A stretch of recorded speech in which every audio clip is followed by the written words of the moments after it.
Bien. Alors, ravi d'être là. Merci de l'invitation. Je vais démarrer direct avec cette image que j'utilise souvent. Ça, c'est une image qu'on peut avoir en tête quand on fait des projets. On pense que le monde est stable, avec des petites vagues, là. Sauf que dans cette ville, du jour au lendemain, il peut se passer ça. Et donc ça, c'est Valence en Espagne, 400 litres d'eau par mètre carré en quelques heures, donc une méga inondation et des gros dégâts, évidemment. Et donc ça illustre assez bien le monde dans lequel on rentre. Donc c'est un monde où on quitte la continuité pour entrer dans les ruptures. Donc un monde qui devient de plus en plus variable.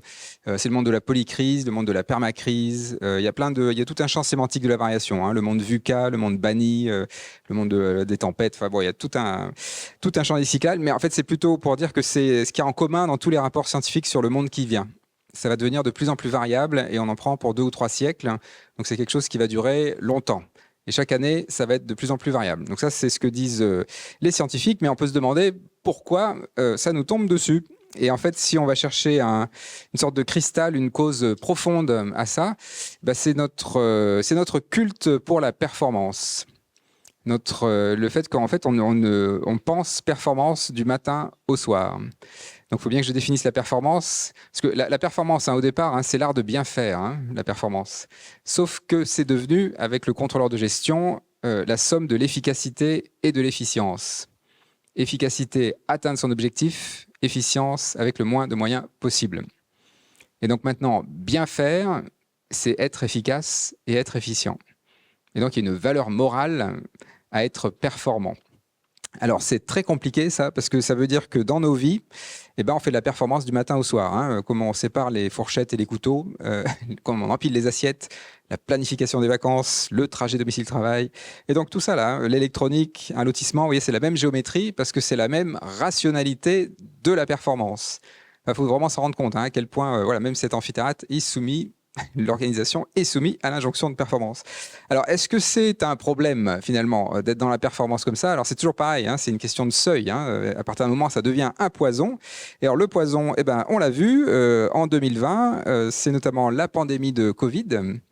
Donc, je n'utilise pas le mot de pandémie, je parle d'une syndémie, comme Richard Horton, le rédacteur en chef de The Lancet, et puis Barbara Stiegler, donc qui parle de syndémie. Alors, c'est quoi une syndémie?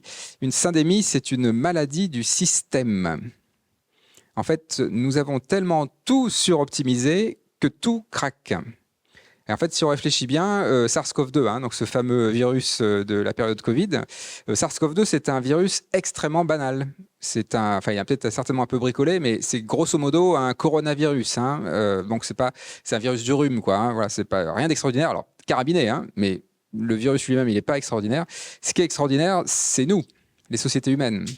Le fait qu'on utilise l'avion de façon aussi intense, ça diffuse le virus très rapidement partout. Le fait qu'on mange trop gras, trop sucré, trop salé, ça fait une épidémie d'obésité et de diabète de type 2. Et ça fait des comorbidités à l'hôpital. Après la crise financière de 2008, on a optimisé les services publics et donc les hôpitaux. On a enlevé des lits. Évidemment qu'il n'y a plus de lits après. Il n'y a plus assez de lits quand il y a une pandémie. Donc c'est ça en fait que ça a révélé. Le même virus dans les années 60, on n'aurait pas confiné. La grippe de Hong Kong, on n'a pas confiné. Donc c'est vraiment ça que ça révèle, donc il ne faut pas se tromper. Donc ça, c'est un monde qui craque parce qu'on a tout suroptimisé. Donc tous les jours, il y a des exemples de suroptimisation qui font craquer le système. CrowdStrike, l'été dernier par exemple, 1 heure de mise à jour, et c'est tous les systèmes Windows du monde qui plantent. À quel point c'est fragile. Mais en fait, il y a une critique plus profonde de la performance qui est une équation en 3 mots. Quand on met l'accent sur la performance, c'est toujours une performance relative, donc c'est toujours un appel à la compétition. Dans une compétition, ceux qui gagnent, ce sont toujours les plus violents. Et ça ne dépend pas du système, c'est toujours vrai. Donc, par exemple, le sportif de compétition, pendant sa période de performance, il va être violent avec son corps. Le pompier qui est au feu, pendant les 20 minutes où il est au feu, il va être violent avec son corps. Donc, en fait, cette équation-là, c'est pas ça le problème. Elle existe. Le problème, c'est quand on est dans une culture de la performance, alors on est dans une culture de la violence. Contre les femmes, contre les plus défavorisés, mais on pourrait rajouter plein de trucs, contre le droit international, mais aussi contre les écosystèmes. Et donc les écosystèmes, ils commencent, et donc je reboucle, le monde fluctuant, c'est le produit d'une suroptimisation humaine. Nous avons tellement tout suroptimisé que tout craque. Alors l'exemple typique dans les écosystèmes, c'est la monoculture. Une monoculture, c'est un terrain d'atterrissage pour des pathogènes. Ça attire, et donc c'est l'agroécologie évidemment qui sert de frein aux pathogènes. Bon, voilà. Donc ça c'est le monde fluctuant. Bon, alors je vais zapper quelques diapos, juste passer directement là. Voilà, on peut se demander comment habiter ce monde-là, parce que le monde fluctuant, c'est pas une hypothèse, on est rentré dedans. Enfin, juste pour donner un chiffre, depuis 2000, la fréquence des événements climatiques extrêmes a été multipliée par un facteur 4,5 en France. Donc c'est pour dire qu'on est rentré dedans. Enfin, je pense que ça a échappé à personne, mais je le dis quand même, on est rentré dans le monde fluctuant et ça va continuer à fluctuer de plus en plus. Alors comment on fait pour vivre dans ce monde fluctuant? Alors j'ai mis un arbre parce que les êtres vivants, ça fait des millions d'années qu'ils vivent dans un monde fluctuant et donc ils ont des recettes, des lois, des principes qui leur permettent de vivre dans les fluctuations. Et donc l'hypothèse toute simple, c'est de se dire, mais et si on regardait comment font les êtres vivants? Comment fait notre corps, qui en fait partie, nous aussi, nous sommes des êtres vivants. Donc comment on fait, voilà, nous, les êtres vivants, pour vivre dans les fluctuations? Alors il y a un premier principe, c'est que les êtres vivants, quand ça commence à tanguer très fort, ils coopèrent. Donc les écosystèmes où il y a des fluctuations, des instabilités, des pénuries chroniques de ressources, ils coopèrent. Et donc, c'est ce qui domine sur Terre. Il ne faut pas se tromper avec un peu une impression pseudo-darwinienne. Ce qui domine dans le monde, c'est les symbioses. Là, ici, vous avez un exemple de symbiose. Symbiose plante-champignon. Voilà, c'est mutuellement bénéfique. Ça, c'est un sol forestier japonais avec les interactions. C'est ça qui domine. Donc, les êtres vivants, dès que ça commence à être la crise, ils coopèrent. Alors, ce qui est assez chouette, c'est que nous aussi, les sociétés humaines, on a convergé vers cette même solution. Parce que ça, c'est une propriété systémique. On se serre les coudes dans les moments difficiles, je pourrais le dire comme ça. Et donc, on voit se développer les coopératives, l'économie sociale et solidaire, les conventions citoyennes, les sciences citoyennes, les recherches participatives. Tout ça, ça se développe très fort. Alors, c'est sous le radar. Les scopes, il y en a une pour 1000 en France. Donc, c'est pas non plus majeur, mais ça se développe et chaque année, ça augmente. Mais parce que ça, c'est des collectifs de citoyens qui sont déjà soumis à des fortes fluctuations.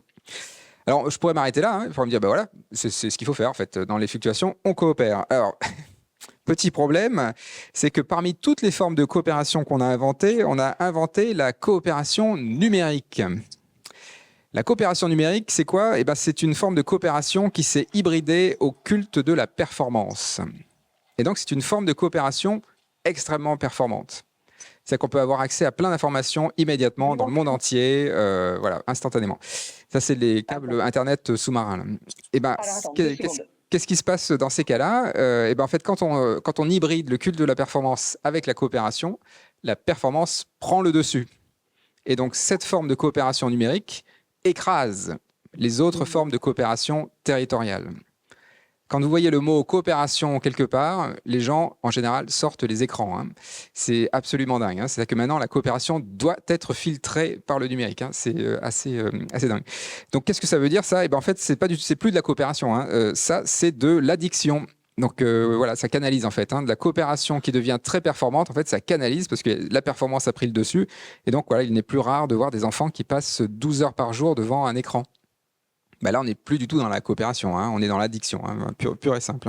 Oui, en fait, addiction, dépression, performance, violence, tout ça, c'est dans la même, c'est la canalisation. Efficace, efficient, c'est quand on met des œillères et qu'on voit plus le monde que sous un angle. Donc ça, c'est le produit. Donc du coup, alors, si je reviens sur les êtres vivants, qu'est-ce qu'ils nous disent en fait avec la coopération? C'est très simple, en fait. Il faut rajouter un mot, c'est la coopération territoriale.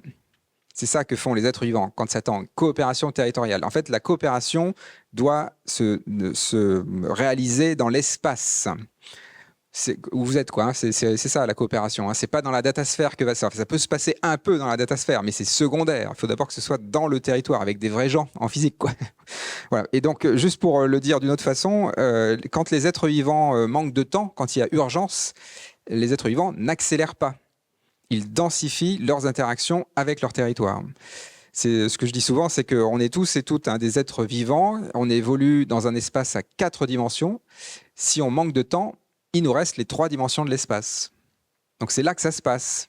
C'est dans l'espace. Quand on manque de temps, il faut aller dans l'espace. Et donc je vous mets à gauche l'autoroute. C'est nous. On est sur une autoroute depuis des décennies, l'autoroute de la performance. Les scientifiques nous disent que le brouillard se lève. Et qu'est-ce qu'on fait? On accélère. Enfin, l'IA, quoi. C'est de l'accélération dans le brouillard.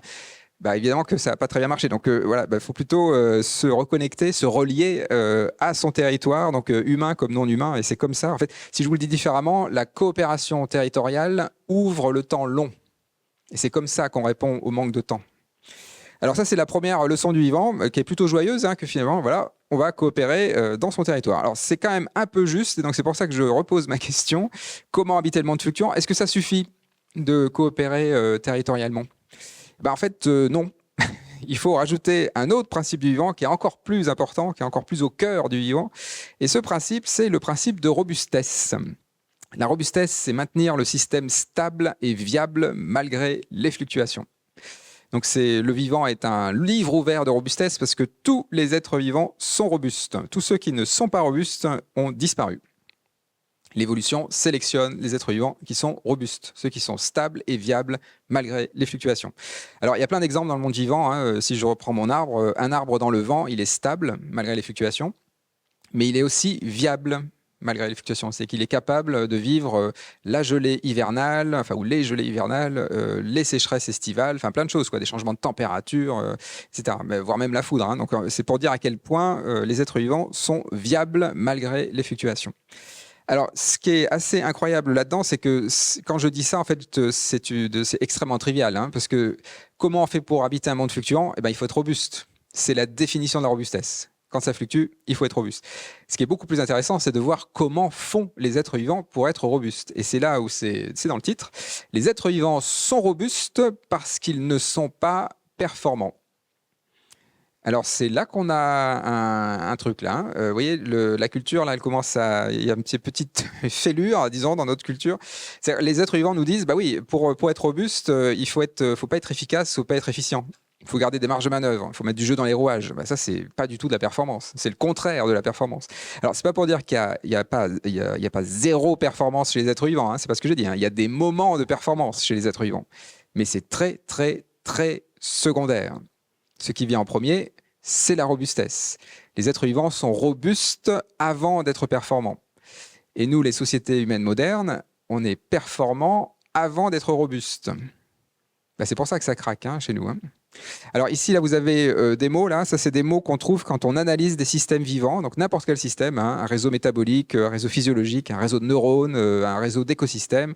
C'est ça qu'on trouve en premier. Hein. Enfin, Gilles Clément dirait la même chose sur le paysage. Hein. Je vois mon agroécologue en face de moi. Mais c'est ça. Hein. C'est voilà, inefficacité, hétérogénéité, incertitude, lenteur, redondance, incohérence, inachèvement. Je pourrais ajouter erreur, imprécision. C'est ça qui construit le vivant en premier. C'est quand on analyse un système vivant, c'est ça qui saute aux yeux en premier. Et alors, juste un exemple, la redondance, voilà, le nombre de feuilles qu'il y a sur un arbre, le nombre de villosités que vous avez dans l'intestin, le nombre de globules rouges que vous avez dans le sang. Voilà. Tout ça, c'est des exemples d'énormes redondances. Nous sommes vraiment des êtres extrêmement redondants. Et c'est ça en fait qui permet d'absorber les chocs et puis d'ouvrir des chemins, d'autres chemins. Il y a toujours des plans A, des plans B, des plans C, des plans D, etc. Alors, je vais vous donner mon exemple favori. C'est toujours le même que je prends, mais il est facile celui-là parce qu'il est facile à approprier. C'est la température corporelle. 37 degrés, température de croisière. Si vous attrapez un virus, vous allez avoir la fièvre, vous allez monter en température, 39, 40, 41. Si vous mesurez l'activité métabolique de vos enzymes et de votre système immunitaire, vous allez trouver que leur optimum d'activité n'est pas à 37 degrés. En général, il est à 40 degrés. Donc ça veut dire qu'à 37 degrés, votre corps, votre métabolisme, votre système immunitaire n'est pas très performant. Par contre, à 40 degrés, alors là, votre métabolisme est très performant. Votre système immunitaire est très performant.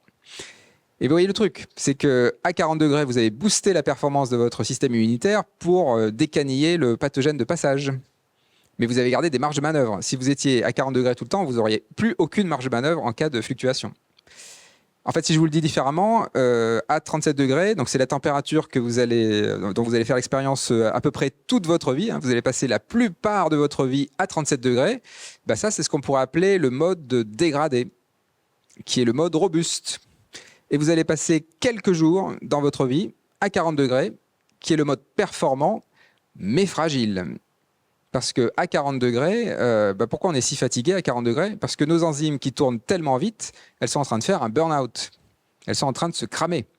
parce qu'elles vont beaucoup trop vite. Elles se dénaturent. Donc elles sont très performantes, mais par contre, c'est plus du recyclable. Elles se brûlent les unes derrière les autres. Donc on ne peut pas rester plus de 3 jours, 40 degrés. Après, c'est mortel. Donc on revient à 37 degrés.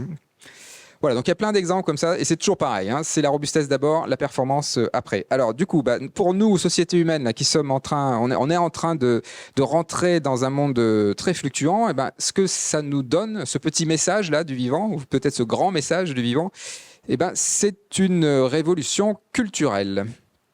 En fait, nous sommes enfin en train de sortir du néolithique. Alors, il était temps. C'est que ça fait 10 000 ans que les humains veulent contrôler la nature. C'est l'agriculture, la domestication. Domestication, domès, c'est la maison. La domestication, c'est quand le dehors devient un dedans. Donc, c'est quand on met tout sous cloche. C'est ça, le néolithique. Donc, après, on est parti dans les plantations, la mécanisation, la grande accélération. Sauf qu'aujourd'hui, on se rend compte que cette courbe, c'est une courbe en cloche.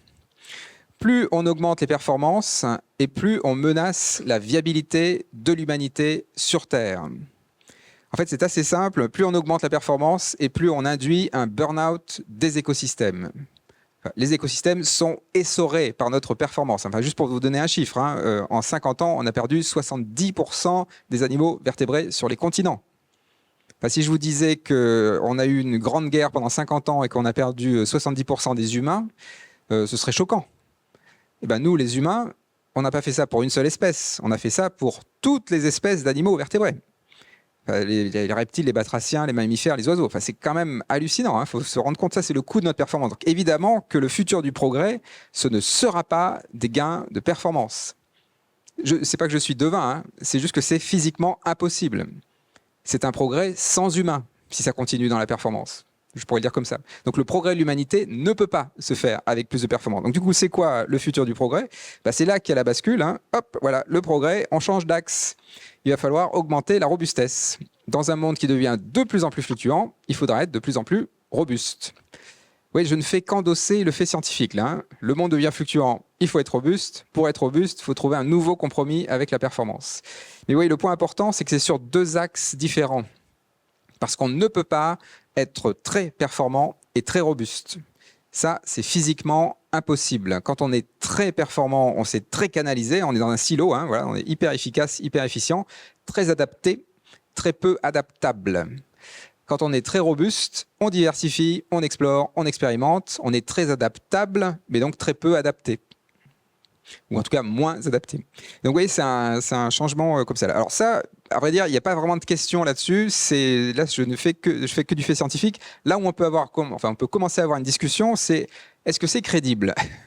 Est-ce que c'est pas un peu utopique ? Vu la société dans laquelle on est, je vous passe les Trump, les Musk et compagnie, on est quand même dans un monde de délire de la performance. Netanyahou et compagnie. Voilà, c'est très pluriel. On est dans un moment de délire de la performance. Aller sur Mars, faire des mines sur des astéroïdes, voilà, des projets vraiment qui donnent envie. Alors ça, donc est-ce que c'est crédible qu'on puisse basculer ? Alors, si on veut comprendre comment on peut basculer, il y a une belle analogie là qui est à portée de main. En fait, c'est toujours pareil. C'est comment habiter le monde ? Il faut juste observer le monde. Donc, quand on observe, en fait, on trouve des leçons. Donc là, ici, vous avez l'exemple des nuées d'oiseaux qui nous expliquent comment un système peut basculer. Comment un système se transforme. Et là, on l'a sous les yeux. Et en fait, si vous regardez ça, là, alors je vous hypnotise, là, mais si vous regardez bien, vous allez voir en fait que... là, c'est difficile à voir quand même. Mais si vous pouviez suivre les oiseaux, vous verriez que ceux qui guident le groupe, ce sont toujours les oiseaux à la périphérie du groupe. Parce que ce sont les premiers qui sont exposés aux fluctuations du monde. C'est les premiers à voir le prédateur, l'autre nuée d'oiseaux. Donc, ils vont se synchroniser à la périphérie et ils contaminent le cœur du système. Donc, ça se passe toujours comme ça. C'est la périphérie qui est exposée, qui contamine le cœur du système. Les oiseaux qui sont au milieu, là, en fait, ils ne voient que les oiseaux voisins. Ils sont aveugles aux fluctuations du monde. Donc ça, c'est vrai pour une nuée d'oiseaux, mais c'est pareil pour un banc de poissons. C'est la même chose. C'est toujours la périphérie qui guide le groupe. Et donc, c'est vrai aussi pour beaucoup de systèmes sociaux. Ça se passe beaucoup à la périphérie. Et donc, si vous voulez regarder le système basculer de la performance à la robustesse, c'est pas la peine de passer trop de temps voilà, chez Total, McKinsey, la Commission européenne, le Sénat actuellement. Voilà, bah ça, c'est le cœur faisandé de la performance. C'est des gens qui ne voient pas les fluctuations. Mais à la limite, je leur lance pas la pierre. Hein, c'est juste qu'ils ne voient pas. Hein, ils ont pas compris les ordres de grandeur. Voilà, ils sont pas exposés. Il faut plutôt aller voir les collectifs de citoyens, les associations, les entreprises qui sont déjà soumis à des fortes fluctuations, parce qu'eux ont déjà inventé des solutions robustes. Et alors, ce qui est extraordinaire, c'est qu'il y a 20-30 ans, c'était très, très, très marginal. Hein, c'était Pierre Rabhi, voilà, on était très, très loin du cœur. Hein, c'était vraiment des marges, des marges, des marges, des marges. Aujourd'hui, les marges s'épaississent. Et ça s'accélère. Et le moment où ça s'est vraiment épaissi, c'est entre 2010 et 2020. Hein. C'est très clair, c'est le moment où ça s'accélère. Hein. Enfin, on pourra en reparler après si vous voulez, mais c'est vraiment un moment. Alors, qu'est-ce qu'on voit dans ces marges? Alors, c'est là où c'est très joyeux, parce qu'on se rend compte que le monde robuste qui vient, en fait, il est déjà là. C'est pas une utopie, c'est pas une page blanche, c'est pas de la science-fiction. Il est déjà là. Il est juste sous le radar médiatique. Il attend juste que le monde de l'ultra-performance tombe. Et le monde des ultra-performants est en train de tomber à vitesse grand V. Enfin, qui aurait dit que Trump et Musk se seraient séparés au bout de 4 mois, hein? Moi, j'avais visé 1 an. Hein. 4 mois. Hein. Donc, ils sont tellement dans la compétition qu'ils n'arrivent même pas à tenir quelques mois. Quoi. Voilà.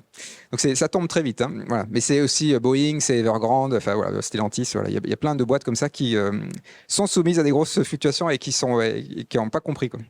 Alors, du coup, des exemples à la périphérie, c'est nettement plus joyeux. Donc, ça, c'est le monde robuste qui vient, hein, mais qui est déjà là. Donc, ici, Saint-Martin-d'Auxigny, petit village qui a subi le remembrement dans les années 50-60. Donc, on canalise les rivières, on augmente les surfaces agricoles, donc, stratégie de performance. Quand on fait ça, on a surtout construit une autoroute à eau. Et donc, quand il pleut beaucoup, cette autoroute va envoyer l'eau très rapidement dans la ville voisine et ça va faire des inondations. Optimiser, fragilise, hein, toujours pareil. Hein. Stratégie de performance, ça fragilise. Hein. Système suroptimisé qui est fragile. Bon, ils se sont fait inonder plusieurs fois et vous voyez ce qu'ils ont fait. Hein. Ils ont retracé la rivière, ils ont reméandré leur rivière. Donc cette rivière qui est reméandrée, elle est plus lente, mais du coup, quand il pleut, elle va déborder dans la parcelle et elle n'inonde plus la ville. Donc là, on a désoptimisé le paysage pour augmenter la robustesse territoriale. Ça, c'est l'exemple typique d'une stratégie où on va contre la performance pour augmenter la robustesse. Et vous voyez, on en parle au journal de France 2 en prime time. La marge contamine le cœur. Oui, ça vient. Alors, l'agriculture, hein, je vais en dire 2 mots, mais la bascule de l'agriculture intensive à l'agroécologie. Alors, en ce moment, on est en train de vivre un backlash écologique sur ces sujets-là, mais il faut quand même regarder les chiffres sur 20 ans. Sur 20 ans, les surfaces agricoles en agroécologie augmentent chaque année, parce que c'est inéluctable. Un petit paysan qui a une petite parcelle ne peut plus aujourd'hui démarrer en agriculture intensive. C'est trop cher, c'est trop fragile. Et donc, en fait, ce qu'on est en train de voir, c'est une bascule vers ce monde-là, parce que les paysans, en fait, c'est ça, hein, c'est un changement d'orientation. Dans le monde de la performance, un agriculteur, hein, c'était quelqu'un qui voulait exploiter les écosystèmes pour augmenter la production et donc essayer d'avoir le rendement maximal. Et ben, dans le monde de l'agroécologie, le paysan va se demander comment la production peut nourrir les écosystèmes. Parce qu'il ne cherche plus le rendement maximal, il cherche le rendement stable, robuste. Et donc c'est grâce à la biodiversité cultivée qu'il aura plus besoin, enfin en tout cas moins besoin d'arroser, moins besoin de mettre des engrais, moins besoin de mettre des pesticides, parce que tout ça, ce sera produit par les services écosystémiques du territoire. Par contre, il ne sait pas exactement ce qu'il va récolter à la fin, hein, évidemment. Hein. Enfin, il y aura des chutes, exactement, il y aura de la perte à la fin, mais ce n'est pas grave, parce que finalement, le but, c'est d'avoir un rendement robuste. Alors, juste pour dire, ça, il y a plein de techniques. Hein. Il y a toute l'agroforesterie, la permaculture, les jardins créoles dans les Caraïbes, il y a toute une zoologie de solutions. Mais ce qui m'intéresse là aussi, c'est que maintenant, on commence à voir les 5 grands semenciers du monde commencer à vendre des mélanges variétaux de blé. Hein. Donc, c'est le degré 1 d'agroécologie, si vous voulez. Ça veut dire que là aussi, hein, les marges sont en train de contaminer le cœur. Une autre marge intéressante, c'est le tout réparable. Le tout réparable, c'est tout ça, là. C'est des pulls, c'est des jeans. Il y a 20 ans, hein, le tout réparable, c'était un atelier de réparation de vélos en ville. Hein, et c'était à peu près tout. Hein. Aujourd'hui, il n'y a plus une seule entreprise qui ne se pose pas la question de la réparabilité de ses produits. Mais c'est du pragmatisme économique. c'est que si la semaine prochaine la Chine envahit Taïwan, eh ben, il faudra bien avoir une activité économique dans le territoire. Si vous n'avez pas investi dans une activité dans le territoire, vous allez mettre la clé sous la porte. Donc en fait, le taux réparable, hein, c'est vraiment, c'est naturel, quoi. Hein. Enfin, ça vient avec le monde futur. Donc il y a plein de choses, hein, les ordinateurs framework, voilà, il y a plein d'exemples. Hein, je passe. Un petit dernier exemple que j'aime bien, c'est celui de Arnaud Créteau, donc un ingénieur qui fait du pain avec un four solaire. Donc le four solaire, vous voyez, c'est la techno la plus low-tech qu'on puisse imaginer. Hein, c'est des miroirs. Hein, donc voilà, c'est un four assez simple. Alors pourquoi ça m'intéresse cet exemple-là? Parce que, alors, outre le côté low-tech, c'est que Arnaud, il est localisé à Rouen. Alors mettre un four solaire à Rouen, bon, ok. Alors, la Normandie, voilà, c'est quand même pas forcément connu comme une station où il y a beaucoup de soleil. Donc, qu'est-ce qu'il a fait? Eh ben, il a revisité complètement, il a déconstruit complètement ce que c'est qu'une boulangerie. Donc, par exemple, il fait pas des baguettes. Il fait du pain au levain qu'on peut garder pendant 7 jours. Il n'utilise pas les levures boulangères très performantes qui font lever la pâte en 1h30. Il utilise des levures qui font lever la pâte en 5 heures. Du coup, il n'y a pas besoin de pétrissage. Du coup, on peut faire la pâte pendant la journée. Enfin, tout un ensemble. Hein, voilà. Et ben, là, je vous présente la boulangerie la plus robuste de France. Il ne peut rien lui arriver. Il a de l'énergie gratuite et il a construit tout son modèle économique sur les fluctuations. Ben là, il est sûr d'avoir de l'activité ad vitam aeternam, quoi. Alors, ce qui est assez intéressant là-dedans, oui, en plus, il a diversifié ses activités. Maintenant, il torréfie des graines aussi, hein, parce qu'avec un four solaire, vous pouvez chauffer des tas de trucs. Hein, donc, voilà, des graines. Alors là, c'est l'exemple typique du changement culturel. On parle de décarboner la filière du café. Alors souvent, ce qu'on fait, c'est qu'on va mettre des bateaux à voile pour transporter du café d'Amérique du Sud en Europe. Ben ça, c'est quand même petit bras comme décarbonation du café. Hein. C'est vraiment, voilà, c'est juste un petit incrément, quoi. Non, ça, c'est beaucoup plus intéressant. Si on veut décarboner la filière du café, ben, il faut juste torréfier autre chose que du café. 15% du café italien, c'est de l'orge torréfiée. Et donc, vous voyez à quel point c'est un moment culturel, là, ce qu'on est en train de vivre. Hein. On est en train de vivre un moment où on va inventer des nouvelles traditions. Et c'est, en fait, on l'a toujours fait. Hein. C'est juste que là, c'est majeur. Mais je vais prendre l'exemple du vin, puisque je suis à Bordeaux. Il y a en 1900, quand on buvait du vin, si vous buviez le vin de 1900, mais vous penserez que c'est de la piquette, qui a le goût de barrique, parce que c'était des vins qu'on gardait très longtemps. C'est plus du tout à la mode aujourd'hui. Hein. On boit plutôt des vins plus jeunes, plus fruités, etc. Alors ça, on ne buvait pas du tout ça en 1900. Bah, les goûts évoluent. Bah, le café, ça va être pareil. Les gens en 2050, quand ils boiront le café qu'on boit actuellement, ils vont dire mais qu'est-ce que c'est que ce truc, quoi. Parce qu'eux, ils boiront peut-être du café de lentilles. Voilà. Donc c'est vraiment, voilà. Et donc ça veut dire qu'on va peut-être avoir du café du Mont Blanc, quoi. Voilà, on peut faire du café du Mont Blanc.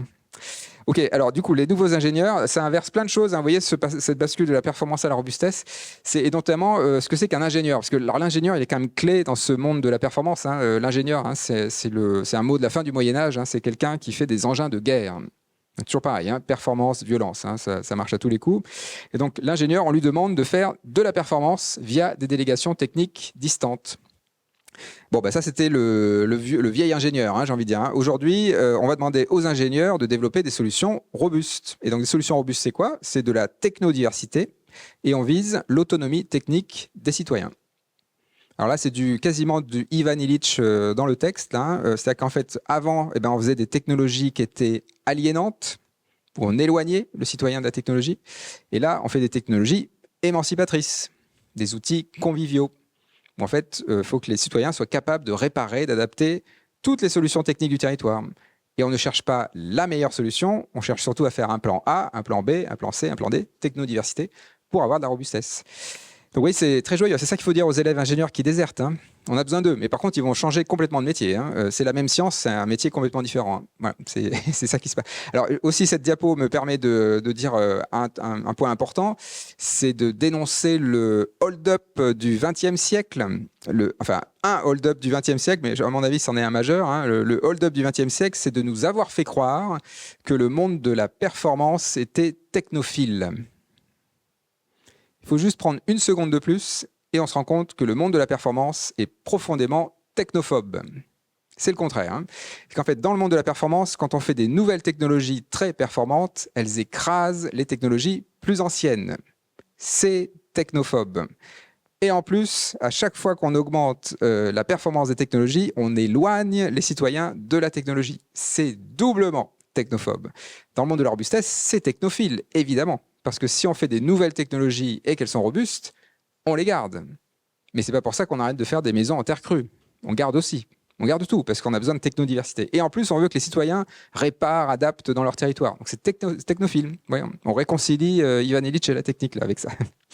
Ok, donc en fait, on arrive à ce moment d'équilibre. Voilà, donc on était pendant très longtemps drogué à la performance, parce qu'on était dans le monde du pétrole, de l'abondance, de la stabilité. Et donc ça pouvait le faire, si on veut. Donc on pouvait être dans la performance. Et puis quand il y avait une crise, on se posait la question de la robustesse. Bon, bah, aujourd'hui, quand on rentre dans la polycrise, on va plutôt faire de la robustesse tout le temps. Et quand il y aura une crise, s'autoriser la performance. C'est comme la fièvre, hein.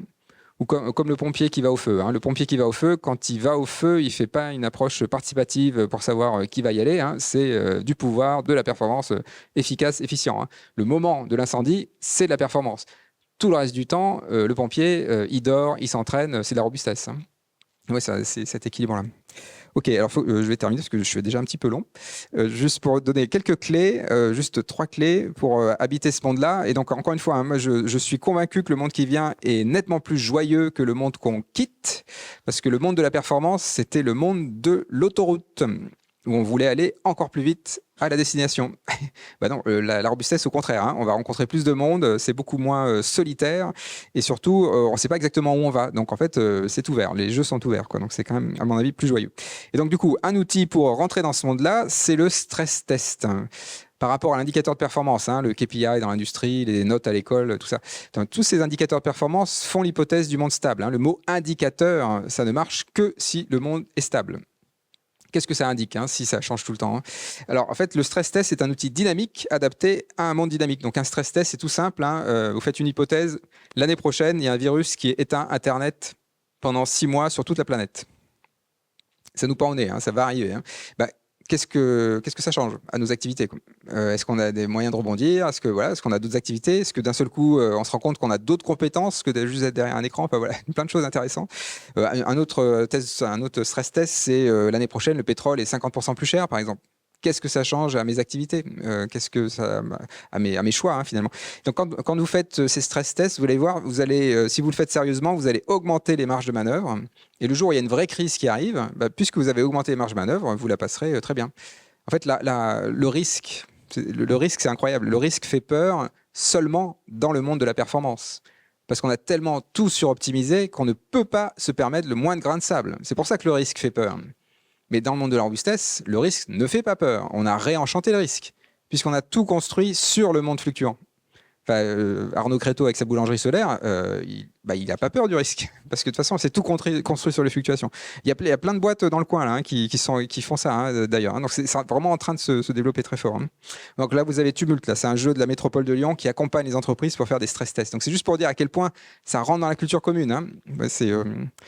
Alors, un autre exemple, une autre clé, c'est la santé commune. La santé commune, ça nous tient beaucoup à cœur à l'Institut Michel Serres. C'est une façon un peu de décliner la robustesse dans le territoire et d'être assez vigilant sur cette pyramide. Là, donc à gauche, là, vous avez une pyramide qui représente ce qu'on a en tête quand on fait des projets actuellement. Donc, on pense que tout projet doit avoir une solide fondation économique. Et puis, un peu par pensée magique, on pense que c'est une solide fondation économique, alors il y aura du lien social et du soin à l'environnement. Alors ça, c'est de la pensée magique. Il n'y a aucune raison que l'économie s'occupe de ça. L'économie, c'est une abstraction mathématique du monde. Donc, il n'y a pas de raison qu'elle fasse du lien social ou du soin à l'environnement. En fait, cette pyramide-là, ça marche parce que sous l'économie, il y a des ressources abondantes et pas chères.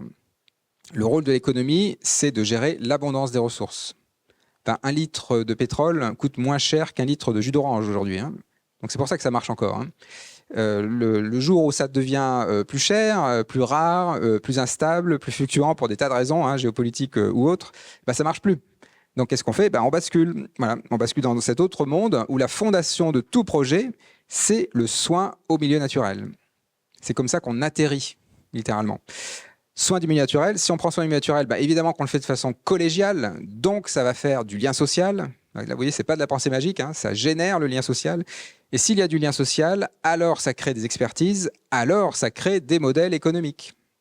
Et donc l'économie, il ne faut pas la mettre à la poubelle, c'est juste que c'est à une place différente. L'économie n'est plus la contrainte d'entrée, c'est le produit de sortie. Et c'est sa place. Il faut réencastrer l'économie dans le social. Sinon, ça veut dire qu'on met la société dans l'économie. Ça veut dire qu'on veut faire rentrer la société dans un modèle mathématique. Donc, c'est forcément dogmatique. Et vous voyez, j'ai mis 2 phrases là pour illustrer ça. Donc ça, c'est la phrase à gauche, là, c'est ce qu'on entendait beaucoup dans les années 80, donc la fameuse époque du développement durable. Bah, c'est une époque où on se posait la question de l'impact de nos activités sur l'environnement. Alors là, vous détectez le néolithique. C'est toujours les humains qui veulent contrôler la nature. Donc en fait, il faut sortir de ça. Aujourd'hui, il faut plutôt se demander quel est l'impact de l'environnement sur nos activités. Le monde va devenir de plus en plus fluctuant, donc il va falloir ajuster nos activités à ce niveau de fluctuation. Oui, ça change un peu les choses. Et donc là, ce qui est important là-dedans, c'est de bien réaliser que la robustesse, c'est pas juste une organisation qui est robuste en elle-même. Une organisation n'est robuste que si elle est au service de la robustesse de son territoire. Ça ne marche que comme ça, évidemment. Et donc c'est ce que dit la pyramide, là. Alors, une petite dernière clé pour la route, question de posture. Donc ça, c'est la posture du décideur. On est tous des décideurs, tous et toutes des décideurs à un moment ou à un autre de la journée ou de sa vie.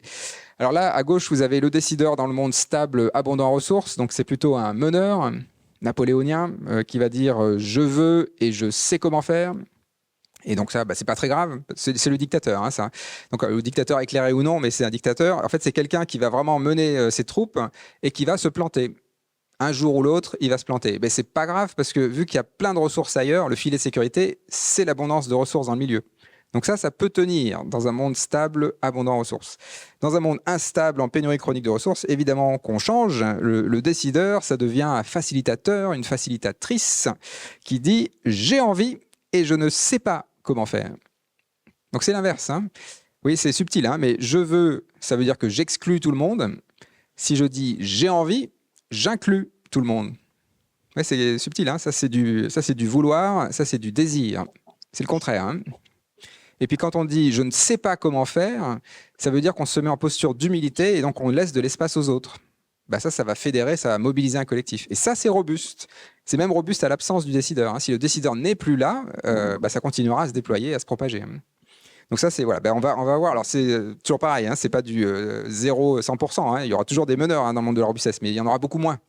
En fait, si vous voulez, aujourd'hui, là, on voit bien, il y a beaucoup de meneurs. Là, ils sont très médiatiques en ce moment. On n'entend que, vraiment, c'est incroyable. Puis on a des méta-meneurs. Enfin, Trump, ça serait une sorte de méta-meneur. Il mène les meneurs, quoi. Donc ça, il y a beaucoup de meneurs. Et puis de temps en temps, on fait une convention citoyenne pour le climat.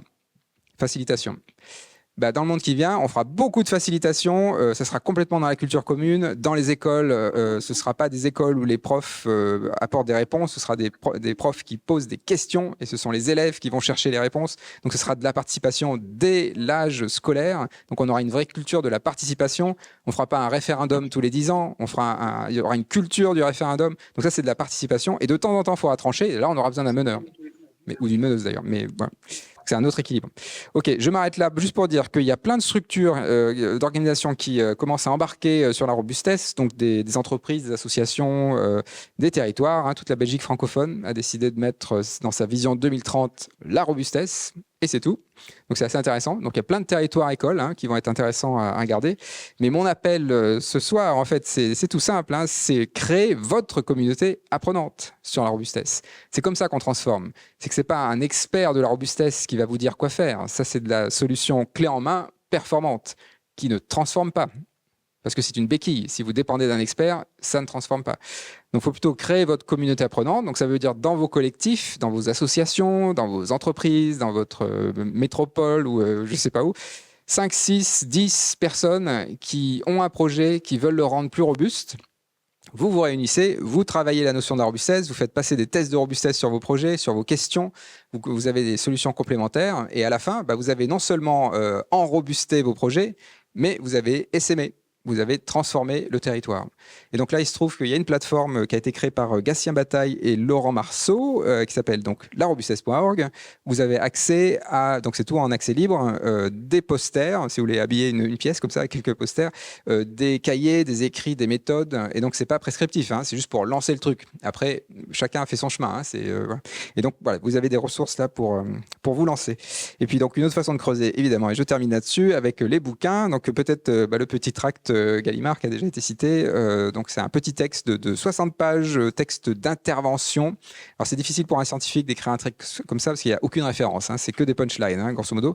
Mais je l'ai écrit vraiment pour ça. C'est un texte scientifique et militant. Il est à mon avis, pile sur la ligne de crête. Et pour dire ça, voilà, parce qu'à mon avis, on en a vraiment besoin là. Le manifeste pour une santé commune, c'est la pyramide inversée. Les 3 bouquins chez Odile Jacob, c'est les mêmes thèmes, mais un peu plus, nettement plus référencés. Il y a un MOOC chez Sator. Sator, c'est une plateforme avec des cours sur plein de sujets, sur l'eau, sur la comptabilité. Donc, j'en ai fait un sur la robustesse. Et le site de l'Institut Michel Serres avec des ressources aussi.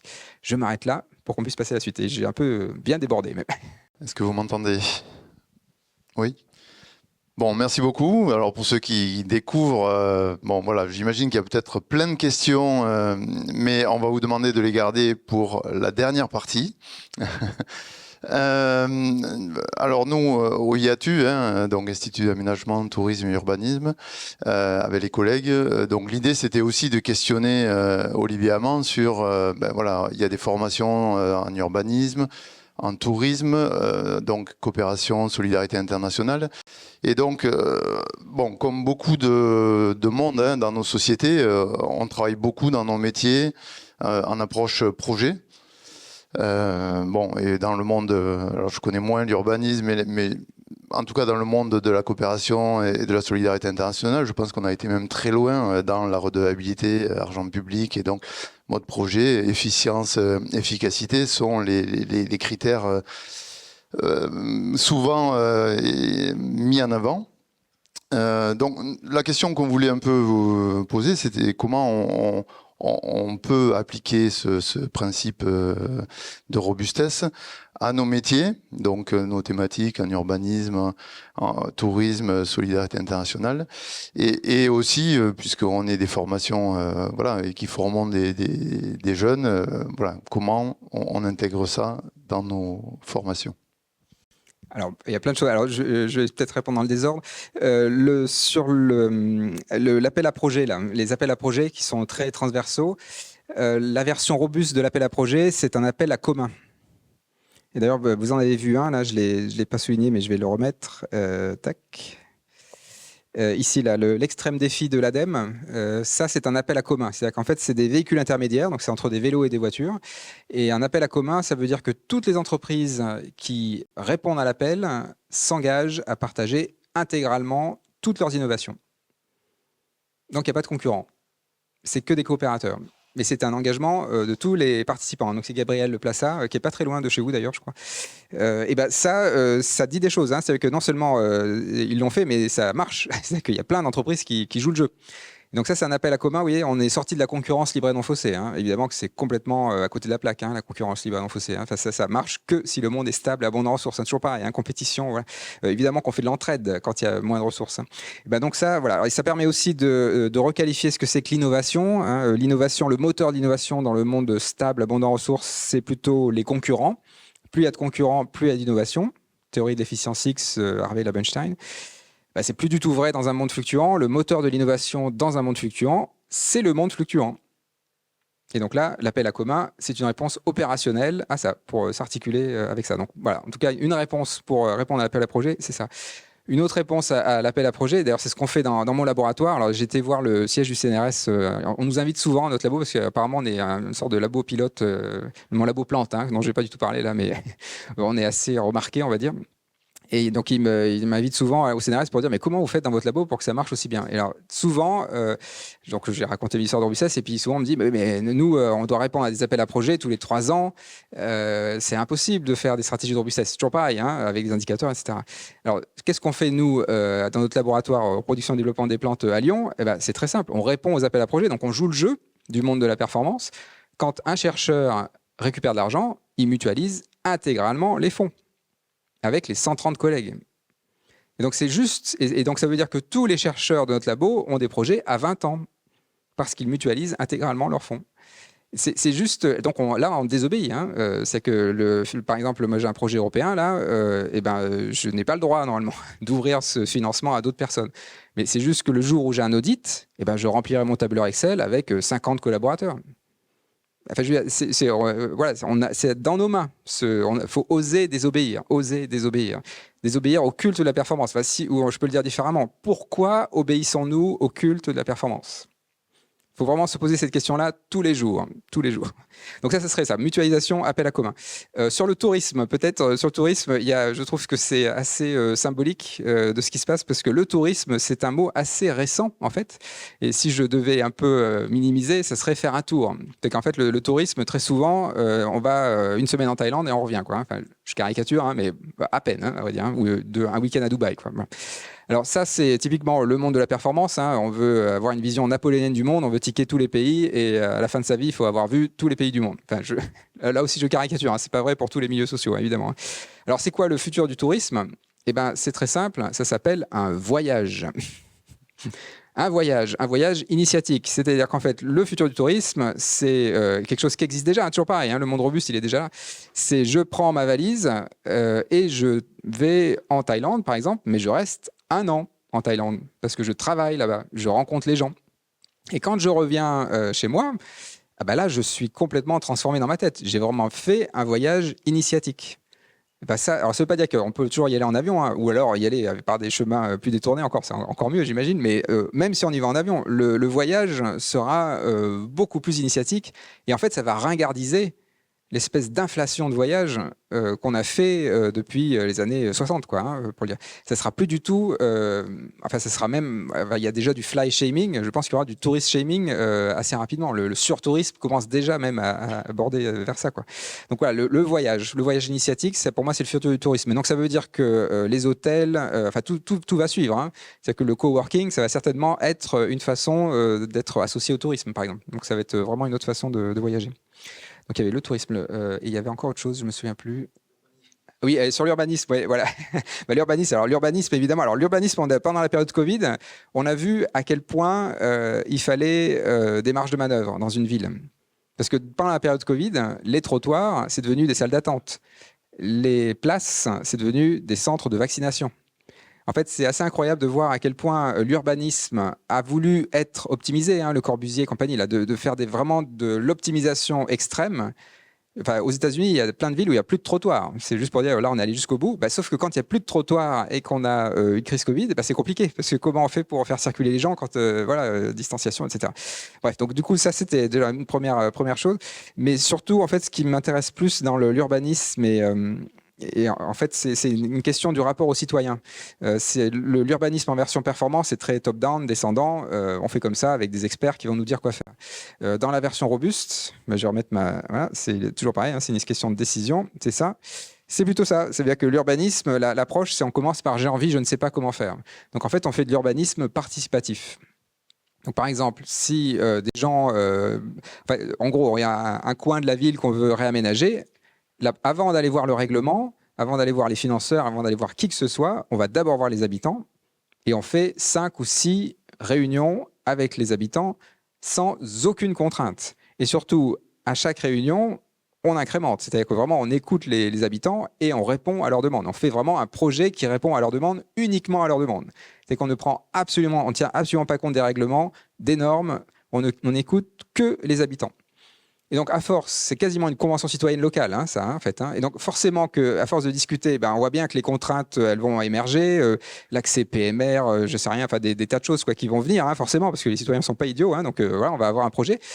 Au bout on va dire, d'une dizaine de réunions, là, on commence à avoir un projet qui commence à tenir le choc. On n'a toujours pas vu de règlement. Hein. Donc, c'est peut-être à ce moment-là qu'on commence à se dire, bon, alors maintenant, que nous dit la réglementation? Et là, on va se voir qu'il y a peut-être des trucs qui bloquent un peu. Donc, est-ce qu'on peut les ajuster? Et puis, il y en a d'autres qui sont vraiment très problématiques parce que le règlement est orthogonal à ce qu'on veut faire. Mais par contre, pour le projet, pour la cohérence du projet, c'est vraiment nécessaire de le faire quand même. Et dans ces cas-là, on change la loi.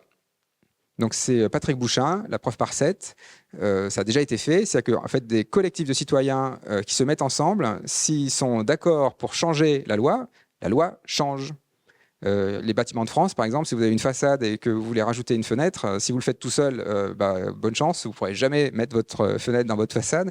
Par contre, si c'est un collectif de citoyens avec une approche participative qui dit non, là, nous, il nous faut cette fenêtre, on peut la mettre. Et au bout de 8 ans, alors je ne sais plus exactement, mais c'est au bout de 8 ans, si c'est toujours validé, ça passe. Et c'est devenu le nouveau standard pour cette façade. Donc ce que je veux dire, c'est qu'il faut être devant la loi. C'est ça un peu la force de l'approche participative, c'est qu'on est devant la loi doublement. Hein. C'est-à-dire qu'on est devant la loi parce qu'on demande aux citoyens avant de demander le règlement. Et une fois qu'on est au règlement, on peut encore être devant la loi parce qu'on peut changer la loi. Et pour moi, ce serait ça, l'urbanisme de demain. Et alors, ça veut dire que c'est des protocoles qui demandent beaucoup plus de temps parce que, évidemment, la participation, ça prend du temps, il faut digérer, il faut retravailler, mais c'est du temps qu'on a gagné pour après. Hein. Donc, on ne fait pas de la performance au départ, hein, très clairement. Mais par contre, après, on a un projet beaucoup plus robuste parce que les habitants sont co-acteurs hein, du projet. Et puis peut-être un dernier petit point sur l'urbanisme par rapport spécifiquement à la crise climatique. Donc là, on commence à revégétaliser les villes, à faire des appartements traversants. Enfin, on commence à repenser l'habitat pour qu'il s'adapte à des fortes chaleurs. Alors c'est très bien, hein, mais il y a quand même des choses qu'on rate dans le message. Par exemple, quand on revégétalise la ville, eh ben, on remet aussi des parasites dans la ville. Hein. Donc des structures en bois, il faut bien penser, faut faire attention, quoi. Voilà. Donc c'est très bien de faire des façades végétalisées, toutes des façades tout en bois à côté d'une forêt urbaine.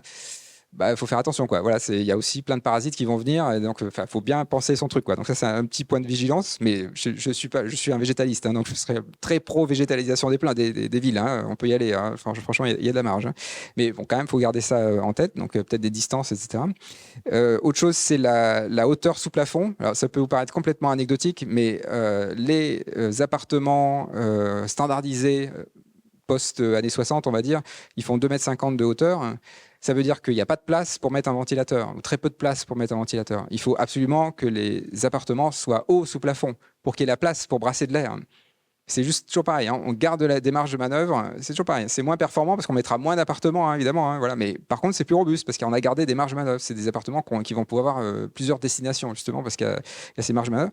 Et puis, si on va un cran plus loin, l'urbanisme, vu le niveau de fluctuation qui vient, changer les habitats, mettre des arbres dans les allées des villes, ce ne sera pas suffisant.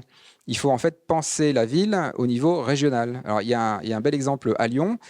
C'est un projet de faire un arc d'agroforesterie dans tout l'Est lyonnais et qui va jouer le rôle de climatiseur naturel. Et en fait, c'est là où on se rend compte de la dimension du changement qui nous attend. C'est que juste faire des petits trucs dans les appartements des uns et des autres, ça ne suffira pas. C'est vraiment tout le territoire qu'il va falloir transformer. Et donc, construire un arc, en fait, c'est quasiment arc et sonnant. Hein, c'est de l'architecture vraiment où on pense enfin, je dis arc et sonnant parce que c'est une architecture en arc, mais là, c'est beaucoup plus grand. Hein, c'est sur plusieurs kilomètres, évidemment. Et c'est un arc qui va refroidir l'air chaud qui vient de l'Est. Donc ça, c'est pour Lyon. Alors évidemment, chaque ville a ses contraintes et chaque ville aura ses adaptations. Je vais m'arrêter. Oui, mais en complément, hein, on a une question sur le chat sur les villes côtières. Hein, vous savez qu'ici, en Aquitaine, on souffre du recul du trait de côte. Je ne sais pas si on souffre, en tout cas, ça arrive. Alors sur le trait de côte, alors j'ai envie de dire, donc vivre avec les fluctuations, on peut pas faire mieux. Hein. Là, en plus avec une rivière qui va dans les deux sens, c'est parfait. Quoi. Alors alors vivre avec les fluctuations, bah, ça veut dire certainement faire des habitats amphibies. Ce serait un conseil éventuel. C'est qu'en fait, vivre avec les fluctuations, ça veut dire qu'il faut peut-être se préparer à avoir des habitats qui se feront inonder de temps en temps. Donc, alors, il y a déjà des normes. Hein. Vous savez que l'électricité, on la met à 1,20 m si on est en zone inondable. Bah, faut peut-être le mettre par défaut, ça. Voilà, dès qu'on est pas très loin d'une rivière, voire même un peu plus loin, bah, c'est pas grave, on va quand même mettre à 1,20 m. Donc, c'est tout revoir. Et j'ai envie de dire, c'est un peu revisiter le principe de précaution. En fait, le principe de précaution, quand on va trop loin dans le principe de précaution, on est à fond dans le contrôle. Et du coup, on ne construit plus dans les zones qui sont très rarement inondées, par exemple. Et du coup, ce qui se passe, c'est que, et c'est ce qui existe actuellement, on ne sait plus nager dans une rivière. Donc ici, je pense que dans cette salle, personne ne sait nager dans une rivière. Enfin, en tout cas, je vous conseille de ne pas nager dans une rivière. Si vous ne savez pas nager dans une rivière, parce que ça se voit très bien sur la Gironde, là, enfin la Dordogne d'ailleurs, mais les tourbillons, là, en fait, si vous tombez dans une rivière, il y a plein de tourbillons. Enfin, si vous passez sur le pont, là, je passais tout à l'heure, ça se voit vraiment très très bien. Si vous tombez dans la rivière, ces tourbillons sont très puissants et ils vont vous aspirer. Donc en fait, si vous ne savez pas nager dans une rivière, vous allez vous faire aspirer. Évidemment, on se débat et on se noie. Hein. C'est pour ça qu'il y a tant de morts dans les rivières. Hein. C'est souvent ça. Hein. Donc en fait, si on a l'expérience de vivre dans les rivières, c'est pas pour dire qu'il faut tout le temps tomber dans la rivière. Hein, mais si vous savez nager dans une rivière, vous savez. Et là pour moi c'est théorique. Hein, je n'ai jamais vécu ça, mais vous savez, si vous avez déjà vécu ça, que quand vous faites aspirer par la meule, parce que ça va vous aspirer, hein, le tourbillon, faut vous laisser faire. La meule va vous aspirer et va vous rejeter plus loin.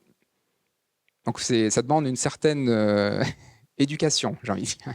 Mais ça, vous voyez, c'est du principe de précaution un peu différent. C'est-à-dire qu'en fait, on vit avec les fluctuations. Alors, je ne dis pas que c'est un modèle. Hein, c'est très bien de ne pas construire dans les zones inondables. Hein, c'est pas ce que je suis en train de dire. Enfin, vous comprenez le truc. Hein, mais en fait, on a perdu des compétences. Et donc, la maison amphibie, ce serait, alors c'était enfin, un anthropologue qui m'avait dit ça. Quand à l'époque, hein, il y a 2 siècles, quand il y avait une inondation sur les zones côtières, les gens disaient la rivière nous rend visite. C'est quand même très joyeux comme mot, quoi, hein, alors que ça avait tout dévasté, hein, quand même. Hein. Mais les gens disaient la rivière nous rend visite parce que, en fait, ce qui se passait après la dévastation, c'était un grand moment de coopération. En fait, c'était une grande fête au village parce que tout le monde s'entraidait pour nettoyer. Bah, ça, c'était des habitats amphibies qui vivaient avec les fluctuations. Alors aujourd'hui, c'est très compliqué hein, parce qu'on n'est plus du tout habitué à ça, mais ça peut être aussi une forme d'école de la coopération. Ouais. Alors toujours pareil, avec des seuils. Hein, on ne va pas construire au ras des rivières, évidemment. Alors à propos d'école, on est à l'université ici. Alors parler de robustesse pourrait paraître ironique. Hein, on est nous aussi passés dans une injonction hein, qui est celle de la performance dans la recherche. Hein, vous en avez parlé. Dans l'enseignement, il faut professionnaliser et nos organisations même doivent être performantes. Donc comment on fait ? Ouais, alors oui, bien sûr, merci, parce que c'est vrai que l'éducation a été mentionnée. Alors l'éducation, en effet, c'est vu qu'on vit un moment culturel, au fond, hein, c'est une question d'éducation à la robustesse, j'ai envie de dire. Alors comment on fait? Alors c'est un petit peu ce que je disais tout à l'heure là sur le professeur qui va en cours et qui ne donne pas des réponses, mais qui pose des questions. En fait, c'est toutes des tas de pédagogies qui existent déjà, toujours pareil. Hein, le monde robuste, il est déjà là. C'est la pédagogie active, c'est les classes inversées, c'est l'école du dehors, c'est les écoles freinées, Montessori. Enfin, il y a toute une galaxie de pédagogies qui sont toutes construites sur la même chose. C'est la surprise. C'est qu'en fait, le professeur, je ne vais pas dire qu'il improvise, le ou la professeur, évidemment, pose des questions. C'est-à-dire qu'en fait, on va poser une question aux élèves. Les élèves vont devoir trouver la réponse entre eux ou en allant à l'extérieur, hein, d'ailleurs. Hein. Donc, c'est beaucoup plus joyeux. Alors, le truc, c'est que, évidemment, ça prend plus de temps. À la fin de l'année, il y aura des trous dans la raquette. Hein. On n'aura pas fini le programme. Mais ça tombe bien parce qu'il n'y a pas de programme, puisque c'est le monde de Robustes. Mais par contre, qu'est-ce qu'on aura fait? On aura fait une école où on apprend à apprendre. Et ça devrait être le primat. Ça. Une école, c'est une école où on apprend à apprendre. En fait, on forme des citoyens qui sont capables de trouver l'information. Ça démine les infox. Ça démine les fakes avec des IA, etc. C'est qu'à force de dialoguer, d'être dans une forme de désaccord fécond, on apprend à faire des coopérateurs. Enfin, coopérer, il faut comprendre que c'est très compliqué. Ça demande une vraie pratique, ça demande une éducation à la coopération. Enfin, coopérer, ça veut dire qu'on va contre sa performance individuelle pour nourrir la robustesse du groupe. C'est ça hein, la définition de la coopération. Hein. On va contre sa performance individuelle pour nourrir la robustesse du groupe. Donc ça veut dire qu'il faut être exposé à des traditions différentes, des cultures différentes, on va être exposé à des conflits. Mais si on sait faire des désaccords féconds comme le fait Patrick Vivray, donc ça veut dire qu'on va bien définir les termes, on va bien expliciter sa logique. L'idée, c'est pas de convaincre l'autre, c'est de surtout bien expliciter sa logique. Et donc si on est dans un dialogue comme ça, au début, on avait une seule logique dans sa tête. Quand on ressort du dialogue, on a 2 logiques dans sa tête. Donc même si on n'est pas d'accord, mais on a 2 logiques. Et donc quand le monde change, on est bien mieux équipé. Parce qu'on a 2 logiques dans la tête, on n'en a pas qu'une. Oui, c'est ça, hein, la nouvelle école. Et donc si je devais le cristalliser, alors c'est très symbolique, mais c'est le moment de célébration. Qu'est-ce qu'on célèbre dans une école, hein, dans un milieu éducatif? En général, c'est à la fin de l'année, le classement, le concours, la note. Et en fait, ce qu'on célèbre, c'est le premier de la classe qui a écrasé tous les autres. Je caricature, hein, mais c'est quand même un peu ça ce qu'on célèbre. Hein, et puis c'est marqué au rouge. Alors voilà, toujours pareil, hein, performance, violence, voilà, c'est quand même assez dur. Alors dans le monde de la robustesse, qu'est-ce qu'on fait? À la fin de l'année, l'élève fait cours.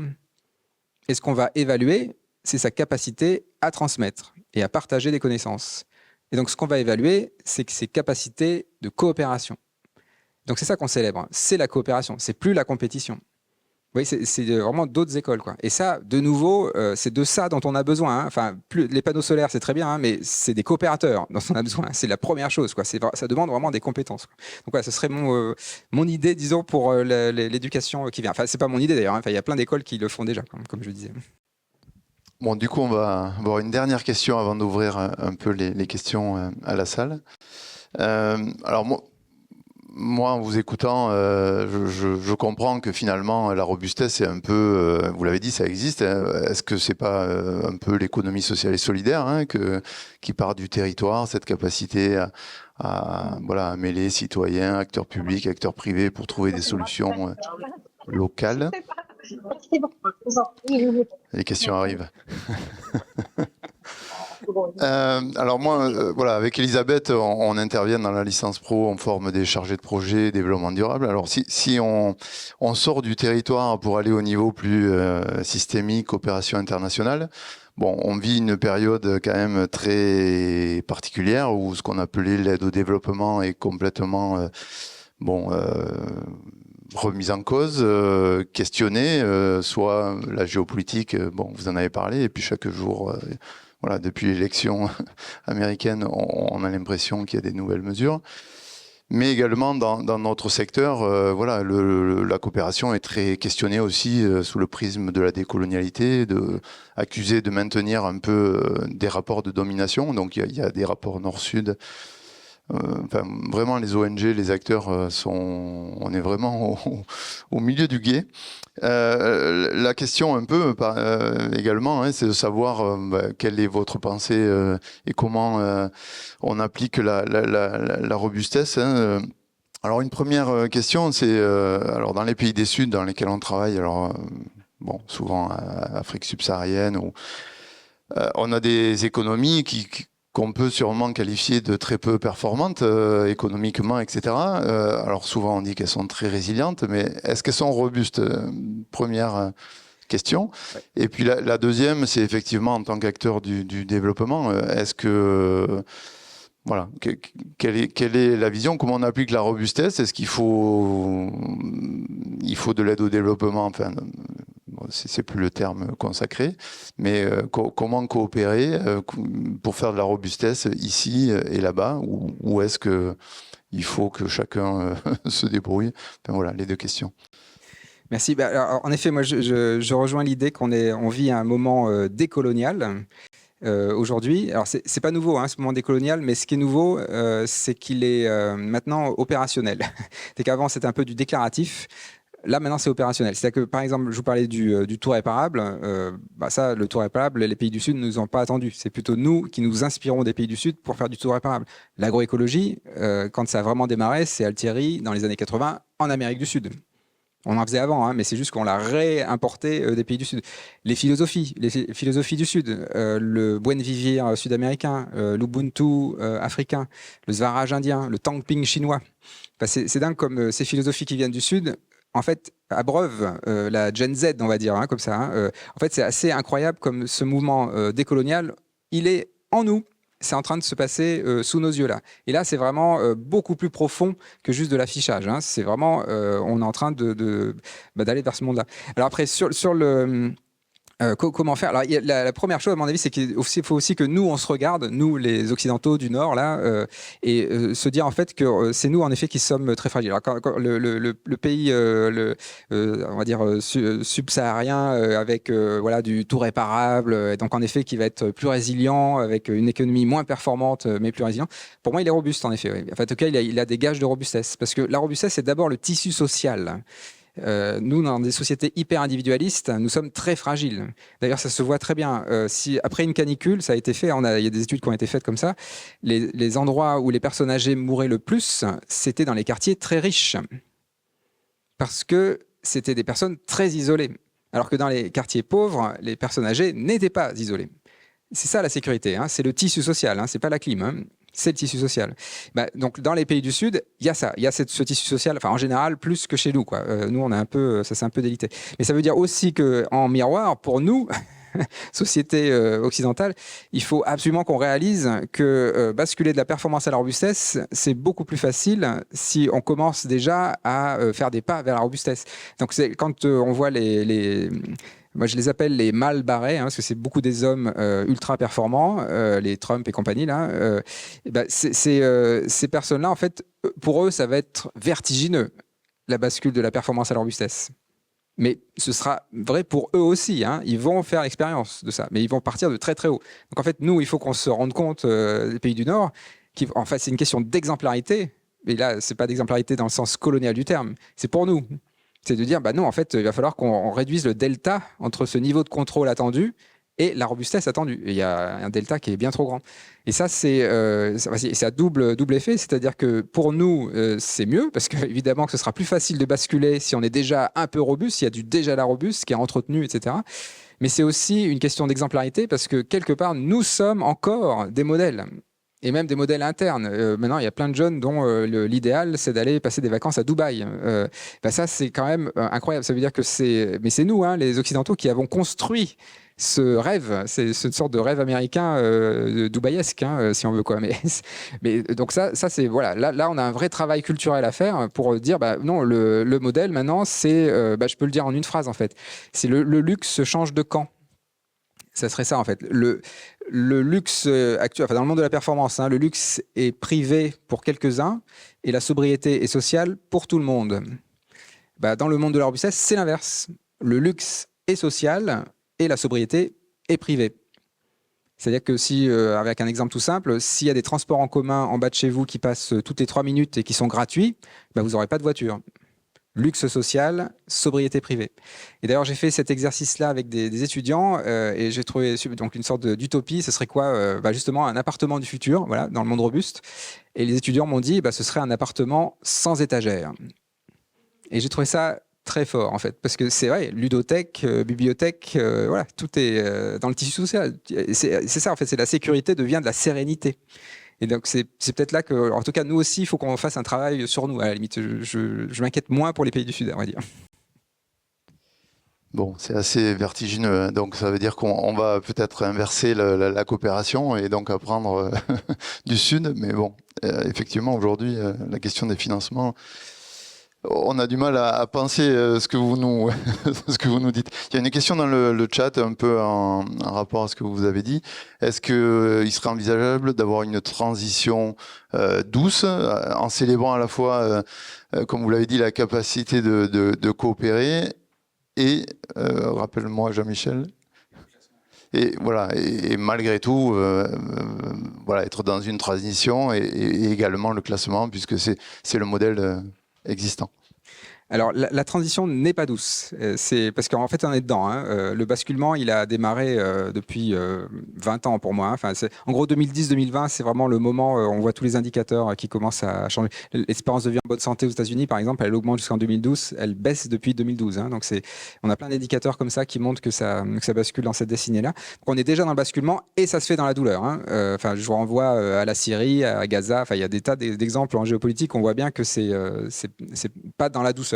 Par contre, vous voyez, la nuée d'oiseaux, ça peut se faire dans la douceur. Donc c'est une question, en fait, comment on peut faire pour basculer, pour avoir un pied dans les deux mondes, tout en basculant sans faire trop de dégâts. Pour moi, c'est la question politique du moment. Hein. C'est ça la question politique. C'est le basculement vers la robustesse, il est inéluctable. C'est pas une question de savoir si on y va, on n'y va pas. C'est on y va. C'est si on subit le basculement, il y aura beaucoup de casse. Si par contre on commence à mettre en place des stratégies de robustesse en amont, si on commence à anticiper ce basculement, il y aura moins de casse. Donc c'est pour ça que j'en parle tant, parce que pour moi c'est ça le sujet politique, c'est comment on fait pour anticiper. Et en fait il y a tout ce qu'il faut pour que ça se passe en douceur. En fait, quand on regarde la France est un pays extrêmement riche. Comment se fait-il qu'on ne soit pas capable de faire ce basculement-là? En fait, on a tout ce qu'il faut en termes de finances, de ressources, de surface agricole. On a tout ce qu'il faut pour faire un basculement en douceur. Donc, c'est vraiment culturel. C'est vraiment un blocage mental, quoi. Qui fait qu'en tout cas, c'est encore c'est encore douloureux actuellement. Mais encore une fois, je pense que c'est aussi une question, encore une fois, culturelle, mentale. On pense que quand on quitte le monde de la performance, c'est un peu flippant. Hein, c'est un peu le hamster qui tourne dans sa roue, qui tourne de plus en plus vite, et puis à un moment, il déraille. Alors quand on sort de sa roue, ah oui, c'est très flippant, hein, parce qu'on n'a plus ses habitudes, mais enfin, on est sorti de la roue. Il faut bien comprendre que la valeur ajoutée de la crise, c'est qu'on est sorti du pétrin. C'est ça, hein, la crise, en fait. Hein. C'est la différence qu'être dans le pétrin et être en crise. Hein. Quand on est dans le pétrin, c'est le hamster dans sa roue. Quand on est en crise, on est sorti du pétrin et on est en train de dérailler et d'aller vers un monde inconnu, quoi. Donc c'est pour ça qu'on est en crise. Et voilà, j'ai envie de dire, c'est peut-être cette distinction-là qu'il faudrait faire. Mais le pas de temps, c'est lequel? C'est les deux, 5-10 ans pour moi. 5-10 ans. Ça va nous surprendre. En fait, c'est sur des bases. Alors, je ne suis pas un devin, mais il y a quand même quelques critères qui nous disent que ça s'accélère. Enfin, là, je vous apprends rien. Enfin, ça s'accélère quand même chaque jour. Trump est une sorte de catalyseur. Hein. C'est un peu enfin, ce que je dis souvent, c'est que le modèle capitaliste tel qu'on le connaît, là, il est zombie actuellement. On fait de l'acharnement thérapeutique et depuis qu'il y a Trump, il y a en plus le défibrillateur. Mais sauf que c'est un zombie, quoi. Donc il peut défibriller autant qu'il veut, c'est mort. Enfin, le capitalisme, dans le sens un peu radépacré du terme, hein, capita, c'est la tête de bétail. Donc c'est surtout le lien propriétaire, finalement. Là, on voit bien les voitures partagées, les vélos partagés, l'habitat partagé. Ça y est, on prend de la distance. L'économie sociale et solidaire, on prend de la distance avec la propriété. Donc en fait, on a une forme de nouveau capitalisme qui est déjà là et qui ne va faire que monter. Donc c'est pour ça, voilà, moi j'entends, hein, le basculement est compliqué. Non, mais c'est il y a cette pensée très optimiste qui est aussi votre caractéristique et qui fait en tout cas peut-être du bien parce qu'on est dans une époque très très anxiogène. Mais voilà, je pense que c'est le moment de passer un peu aux questions de la salle ou du chat. Pour que vous puissiez... Je peux peut-être ajouter un petit mot avant qu'il y ait une question qui arrive sur les 5-10 ans, parce que je n'ai pas donné pourquoi 5-10 ans. Il y a plein d'indicateurs quand même. En France, hein, les 500 plus grandes fortunes de France, en 2010, elles avaient 8% du PIB en patrimoine, et c'est devenu 40% en 2022. Donc x5. On sait très bien qu'elles ne vont pas faire x5 dans les 10 prochaines années, quoi. Il y a un moment, ça devient physiquement impossible. Les plus grands milliardaires américains, dans les quelques mois depuis que Trump a été élu, ils ont accumulé 50 milliards chacun. On voit bien qu'on arrive dans un moment où on perd. Il y a plein de sujets sur la crise financière qui vient. On est dans un moment où ça va basculer beaucoup plus vite que ce qu'on croit. Ça, je ne vois pas comment ça serait possible autrement. Regarde. Et je ne parle même pas d'écologie. Bon, la salle. Alors, on va changer de micro. Oui, c'est mieux.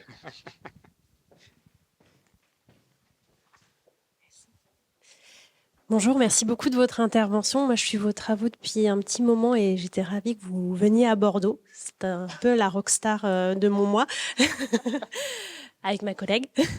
Moi, je travaille dans le tourisme et quand on travaille dans le tourisme, on travaille auprès de tout un tissu de très petites entreprises qui sont très sujettes aux fluctuations dont vous parlez. Autant on était dans une période où on pouvait être dans une espèce de transition tranquille, cette RSE qui a jamais vraiment trop fait bouger les lignes, mais qui permettait de mettre en place des petites actions. Autant depuis un an, on sent qu'on touche le dur. Comment est-ce qu'on peut accompagner ces entreprises-là parce que je pense qu'il faut aussi un petit peu de sérénité pour investir dans la robustesse, ou en tout cas un petit peu d'équilibre économique pour investir dans la diversification de son activité. Donc, comment on peut les accompagner là-dedans ? J'ai entendu le test de la robustesse, mais vraiment un peu au-delà dans la méthode. Alors, il y a une phrase d'Eisenhower que je cite souvent, quand vous bloquez sur un problème, élargissez-le. Et donc, si une petite entreprise est fragile, il faut qu'elle cherche des alliances avec d'autres entreprises. Par exemple, c'est une façon de faire. C'est une forme de mutualisation, cette fois pas à l'intérieur de l'entreprise, c'est entre entreprises. Donc, un exemple bien pratique, c'est les districts industriels italiens. Donc, c'est pas dans le tourisme, c'est plutôt de la maroquinerie, des savoir-faire artisanaux. Pareil, c'est des petites PME très fragiles dans la mondialisation.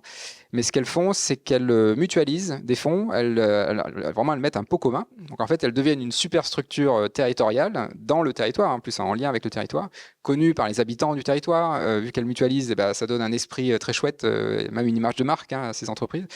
Ce dont on s'est rendu compte, c'est que ces entreprises-là, du nord de l'Italie notamment, ont très peu délocalisé.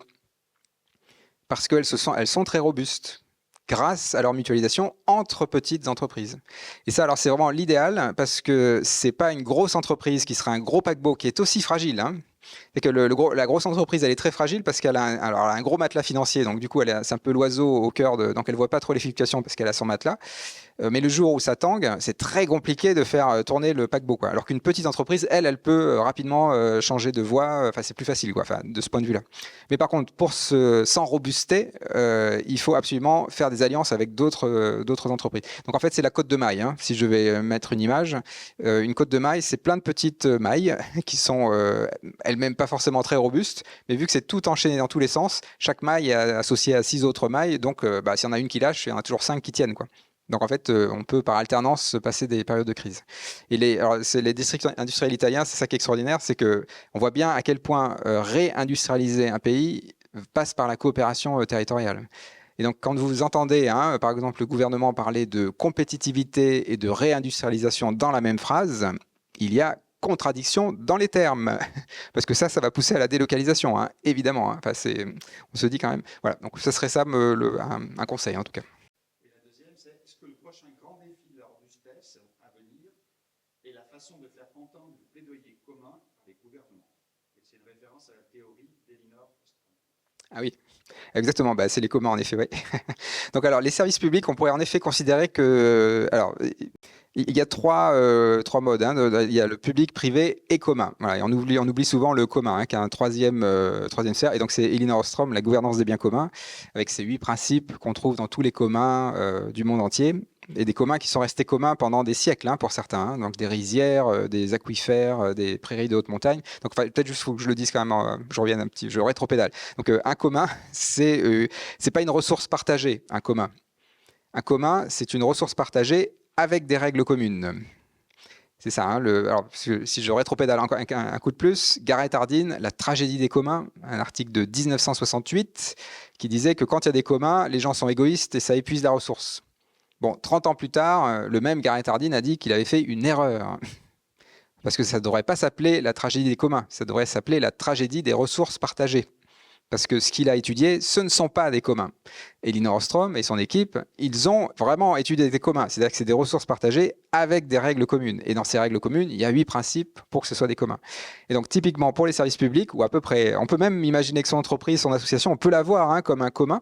Et est-ce que ça émarge à ces 8 principes? Donc, alors il y a plein, de tête, je ne les ai pas tous, mais en fait, ils sont à peu près tous contre la performance pour la robustesse, parce que c'est un test de robustesse finalement. C'est par exemple avoir un accès limité, donc ça veut dire qu'il y a une membrane qui est poreuse. Donc très incohérent ça, c'est qu'on enferme, mais ça peut passer. Vous voyez, donc c'est un peu incohérent. Aussi les sanctions, par exemple, si quelqu'un fraude, les sanctions sont graduées et sont très faibles au départ. Alors que si on a une ressource précieuse et qu'il y a peu de gens qui dépendent de cette ressource, on pourrait, dans le monde de la performance, décider de faire un bagne, par exemple, en Guyane. Ça, c'est la solution performante, sécuritaire, qui n'a aucun sens. Au contraire, il faut mettre des sanctions faibles pour éduquer, pour garder les gens avec leur commun. Bon, donc ça, voilà, on pourrait penser au commun. Donc ouais, ça me va très bien. Dans les services publics, il y a vraiment un sujet sur l'hôpital.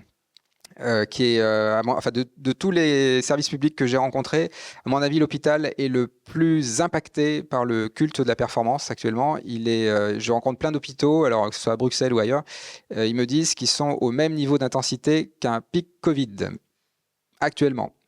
Donc, il n'y a vraiment plus aucune marge de manœuvre. Il n'y a plus de soignants, on n'arrive plus à trouver des infirmières, etc. Quand il y a une opération, les 6 personnes qui sont sur la table d'opération, c'est un miracle si les 6 ou 7 sont là. Donc là, il faut absolument faire une convention citoyenne sur la santé. Ça devrait être une priorité, mais centrale. Comment on revoit notre santé. Et après, il y a une autre convention, ce serait celle sur l'alimentation. Les agriculteurs, c'est pareil. Ils ont été poussés dans la performance, le nombre de suicides, etc. Il y a ces 2 sujets-là. Alors, les agriculteurs, c'est pas vraiment un service public, mais finalement, c'est un service public indirectement. Ces 2 sujets-là qui devraient être... c'est des besoins primaires. Et ceux-là, ça mérite une convention citoyenne. Donc, la facilitation. Alors, pourquoi je parle de convention citoyenne? Parce que l'exemple de celle sur le climat, en fait, ce qu'on voit qu'une convention citoyenne, en fait, c'est que la question à traiter devient un commun. Donc on revient sur les communs. C'est qu'en fait, ça devient un commun et on prend 150 personnes tirées au sort. C'est tous les principes de sous-optimalité du vivant. C'est aléatoire, hétérogène, incohérent. Il y avait des climato-sceptiques dans la Convention citoyenne pour le climat. Donc vous les prenez là et ça produit 149 propositions plus ambitieuses que ce qu'auraient fait les députés et plus légitimes que ce qu'auraient fait les experts. C'est de ça dont on a besoin. Ça, c'est la force de la facilitation. Et donc sur ces sujets-là où ça bloque, très clairement, sur la santé, sur l'agriculture, c'est vraiment urgent de faire ça, cette convention. Sauf que ça prend un peu de temps, plus ces conventions citoyennes. Donc voilà, ce serait un conseil comme ça.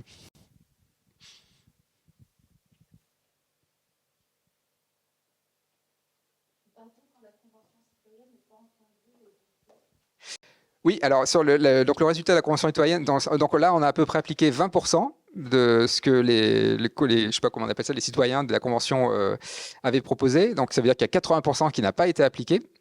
Alors c'est là où vous voyez la robustesse du processus, parce qu'on en parle encore aujourd'hui de cette Convention citoyenne pour le climat, et il y en a encore qui vont taper à la porte et dire mais oui, mais quand même les autoroutes et tout ça, il faut le faire, hein, la publicité, etc.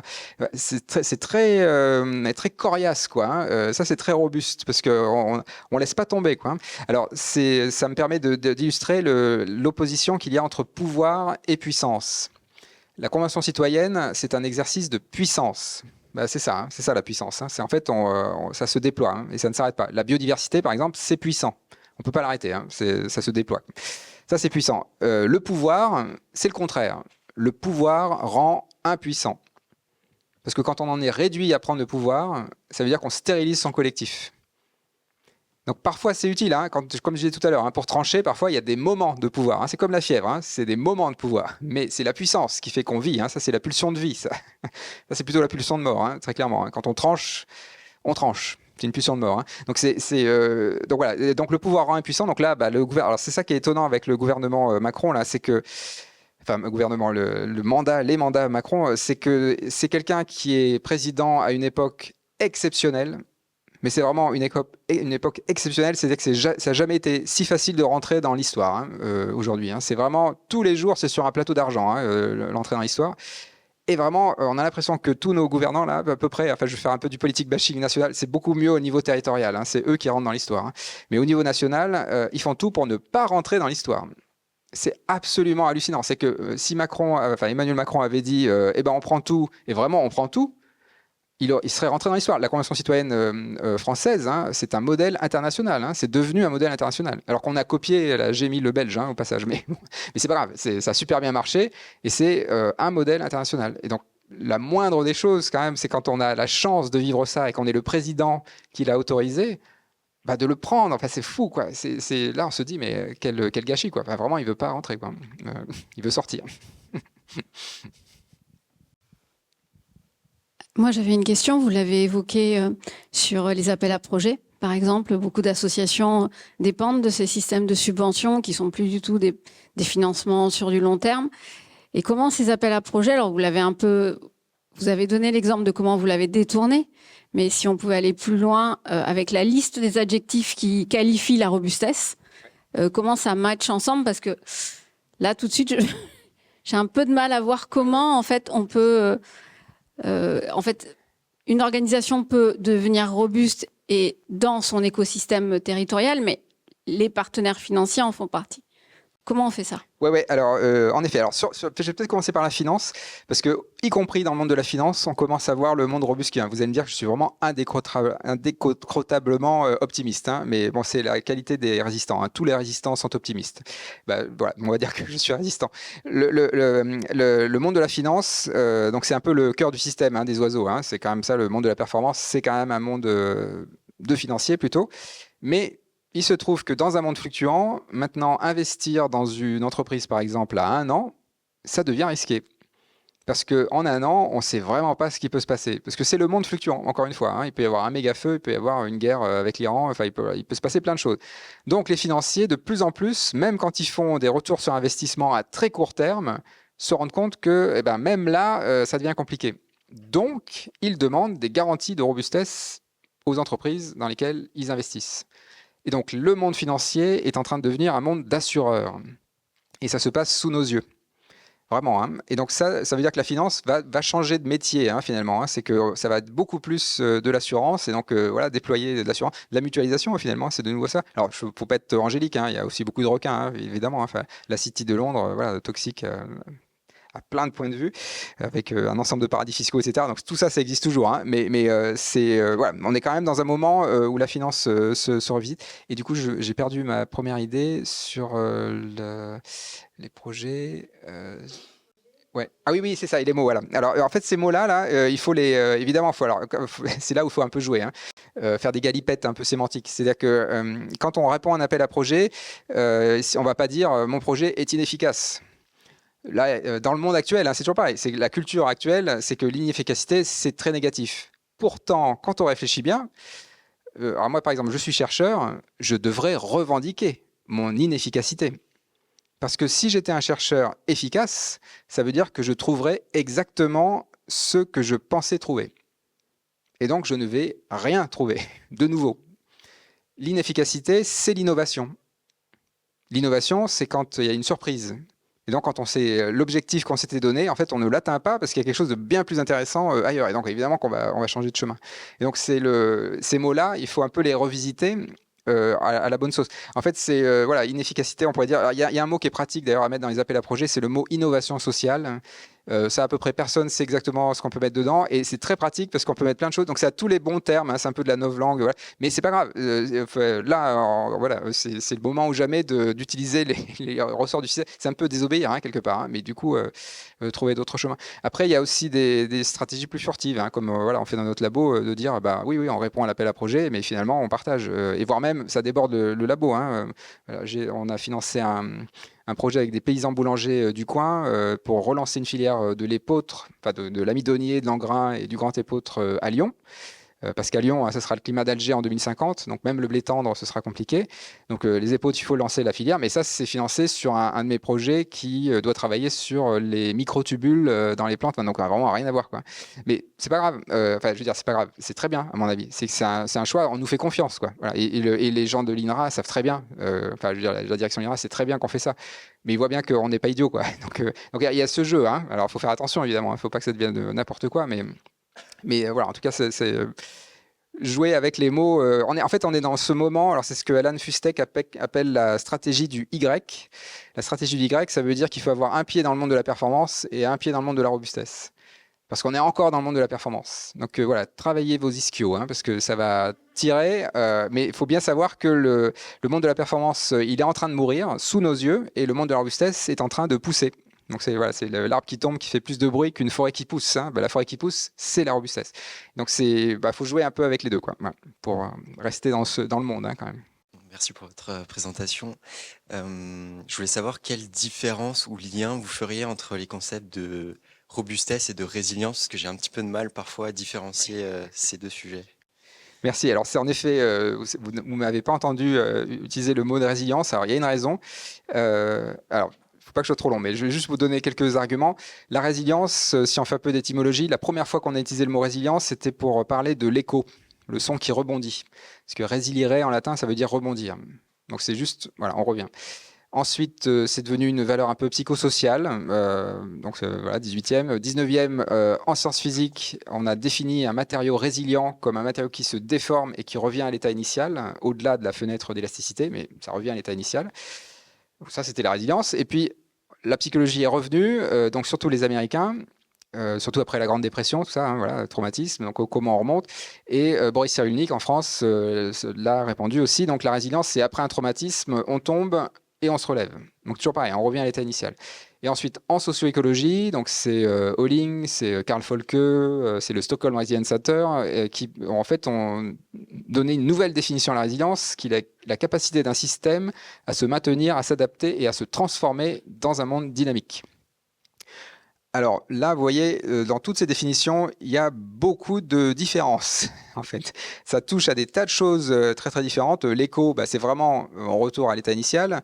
Le matériau qui se déforme, on pense que c'est un retour à l'état initial, mais en fait non, parce qu'il y a des micro-fractures. Donc il ne reviendra jamais à l'état initial. En psychologie, c'est encore plus problématique, parce qu'après un traumatisme, on ne revient jamais à l'état initial. Enfin, dire aux gens du Bataclan qui sont résilients, vous allez voir la réponse, hein, on se transforme, ça c'est sûr, on se transforme, mais on ne revient pas jamais à l'état initial. Et donc du coup, voilà, la socio-écologie dit que la résilience, on rajoute la transformation dedans, mais alors du coup, ça n'a plus rien à voir avec la résilience de départ qui disait qu'on revenait à l'état initial. Alors, c'est très compliqué, donc, parce que pour parler de résilience, il faut raconter tout ça. Et alors maintenant, si je le politise un peu, en socio-économie, en politique, la résilience a bien été comprise comme revenir au monde d'avant.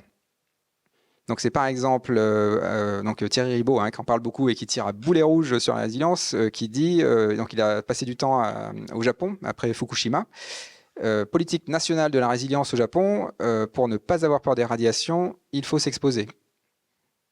Et là, ça devient une arnaque, il faut quand même le dire. C'est qu'en fait, là, ça commence à devenir de l'injonction à tomber pour sélectionner les résilients. Et on oublie ceux qui sont tombés et qui se sont jamais relevés, quoi.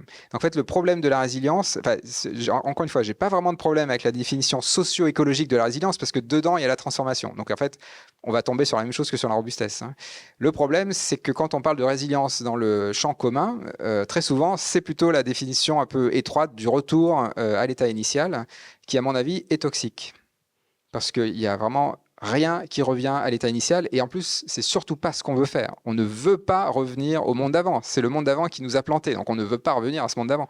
Donc en fait, on veut se transformer. Donc en fait, moi, je comprends pas pourquoi on s'agrippe sur ce mot de résilience. Pour moi, on devrait parler de robustesse, être stable et viable malgré les fluctuations. Le jour où ça rompt, on se transforme. Mais on est bien mieux en capacité de se transformer si on était très robuste avant. Parce qu'on a encore du tissu social, on a des liens, on a des structures, etc. Être résilient, c'est désastro-dépendant. Il faut un traumatisme pour apprendre de ses échecs. Vous savez très bien qu'on apprend aussi de ses réussites. En fait, c'est un peu judéo-chrétien, quoi, hein. C'est presque une réincarnation du péché, hein, la résilience, hein.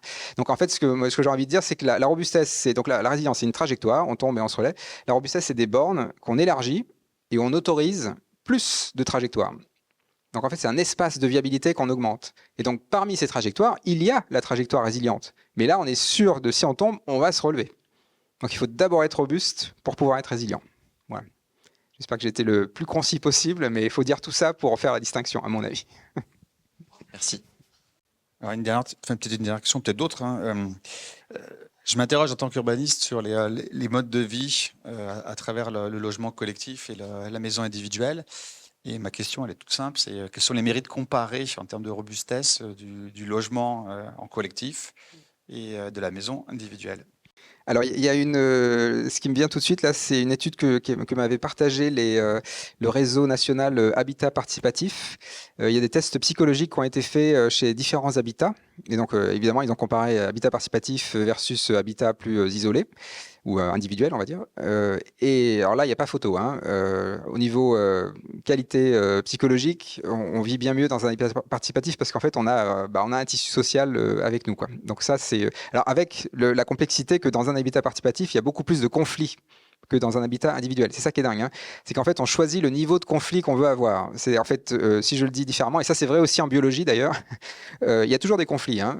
C'est inévitable, hein, qu'il y ait des conflits à droite à gauche. Si on vit en habitat partagé, il y a souvent des désaccords, mais c'est des désaccords féconds parce qu'il y a une pratique du conflit. Donc c'est des petits conflits qu'on résout assez rapidement.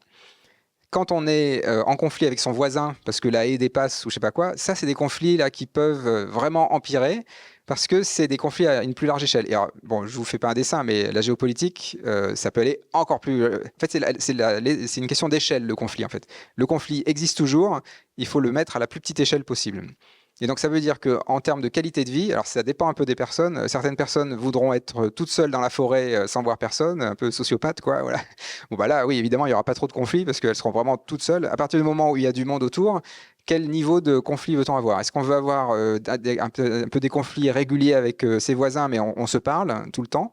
Ou alors, est-ce qu'on veut être bien tranquille et puis avoir en tâche de fond ce voisin avec qui on a un conflit qui dure depuis 20 ans et qui, on est même un peu inquiet quand on rentre le soir parce qu'on ne sait pas s'il ne va pas nous faire un truc, quoi. Bah, je dis ça parce que j'ai rencontré quelqu'un qui m'a dit qu'il était effrayé d'entrer chez lui à cause de son voisin. Donc ça existe, hein, ça. Donc voilà, ça peut être une première leçon. Et donc en biologie, ça existe aussi, ça, hein. Les êtres vivants jouent un petit peu avec le niveau de conflit. Ça peut jouer sur l'effort. Enfin, ça serait trop long pour l'expliquer, mais des tissus qui se plient soudainement, il faut faire des conflits assez plus grands que des tout petits conflits locaux qui plutôt moyennent les croissances des cellules, quoi. Enfin, bon, faut pas trop que je rentre dans la biologie. Mais donc ça peut être ça.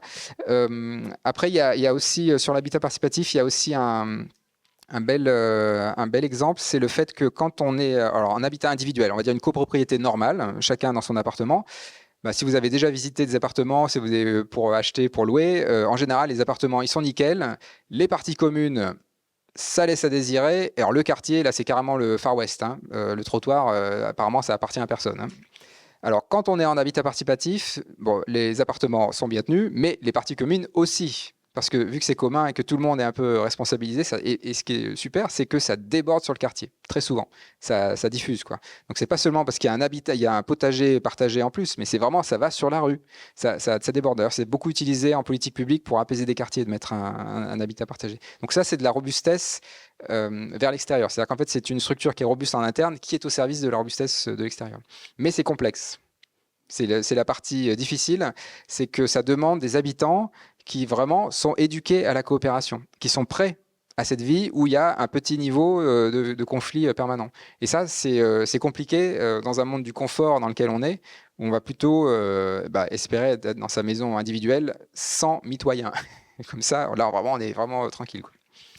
Voilà, mais ça mériterait plus de recherche, hein, c'est sûr. Là, je réponds comme un citoyen qui parle un peu de robustesse, quoi. Est-ce que vous avez accompagné des organisations à opérer un peu cette mutation vers la robustesse et je fais le lien avec la communauté apprenante autour de la robustesse.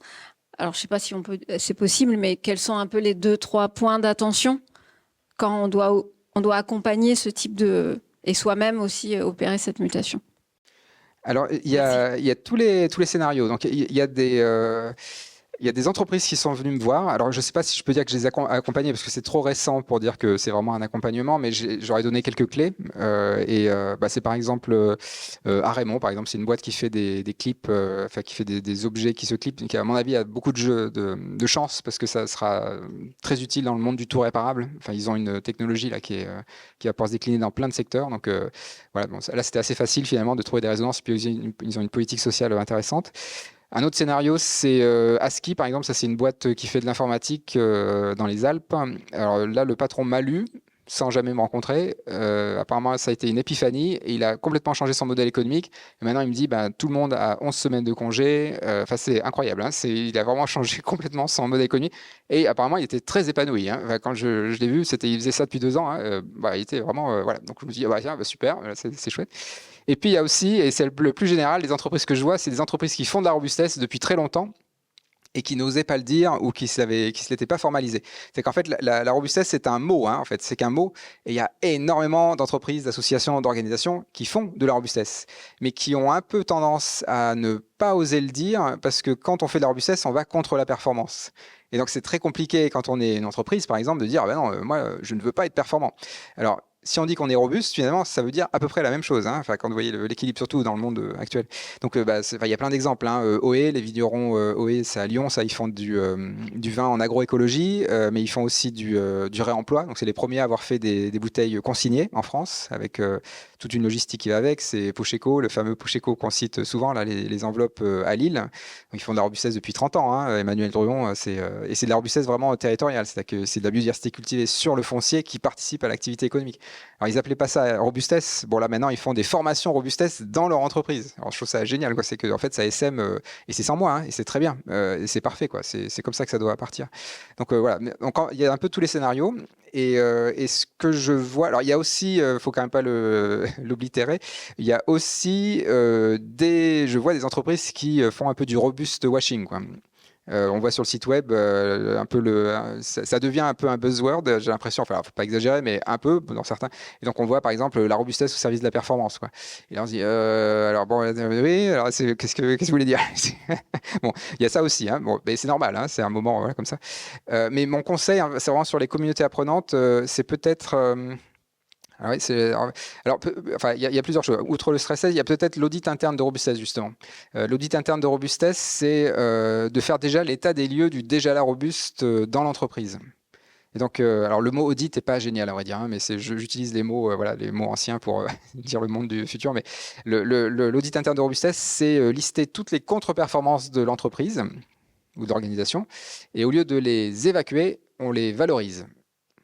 Donc l'exemple typique, hein, c'est la pause café. La pause café, c'est pas un moment de performance. Enfin, très clairement, il n'y a pas d'efficacité, d'efficience à la pause café. Enfin, normalement, non. Mais par contre, c'est un moment où on fait du lien social, du sentiment d'appartenance, de l'exploration, de la discussion inefficace, mais où il y a de l'innovation, de la sérendipité, de la collision d'idées. Donc tout ça, c'est de la robustesse.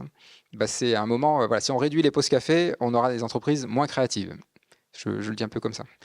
Donc ça peut être une première chose. Après, il y a une autre chose qui peut être intéressante, c'est d'avoir comment dire, d'avoir peut-être un thème. C'est-à-dire qu'une communauté apprenante qui serait trop multi-thème, ou en tout cas multi-territoire, enfin les deux, quoi, multi-thème et multi-territoire, ça va être compliqué. Parce que si les gens ne sont pas dans le même territoire, déjà, ça va être compliqué qu'ils fassent communauté. Et si les thèmes sont très éloignés et qu'ils sont de territoires différents, alors là, c'est carrément impossible, quoi. S'ils sont de plusieurs territoires, mais qu'ils ont vraiment le même thème en commun, là, il y a des chances que ce soit plus facile qu'il y ait une communauté qui se structure.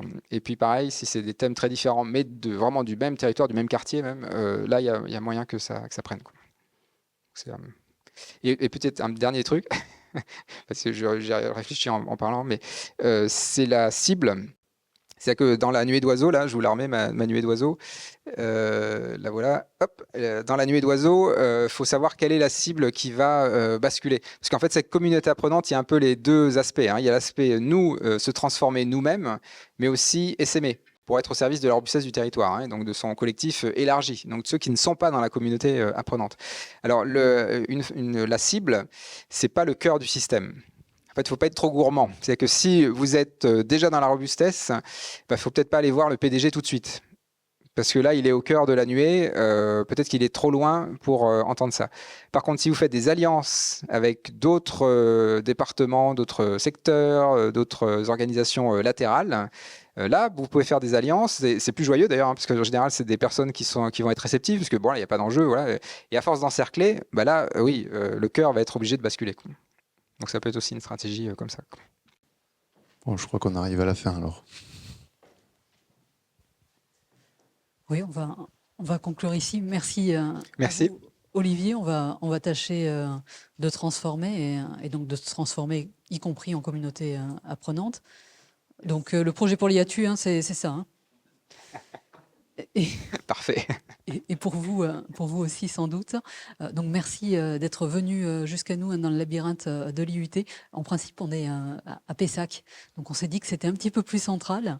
Voilà, on organisera d'autres conférences de ce type pour s'interroger, pour réinterroger nos pratiques au prisme des enjeux dits de transition, avec des guillemets, parce que ça nous plaisait ce soir de pouvoir réinterroger tous ces termes qu'on transmet aux étudiants, mais qu'il importe de questionner.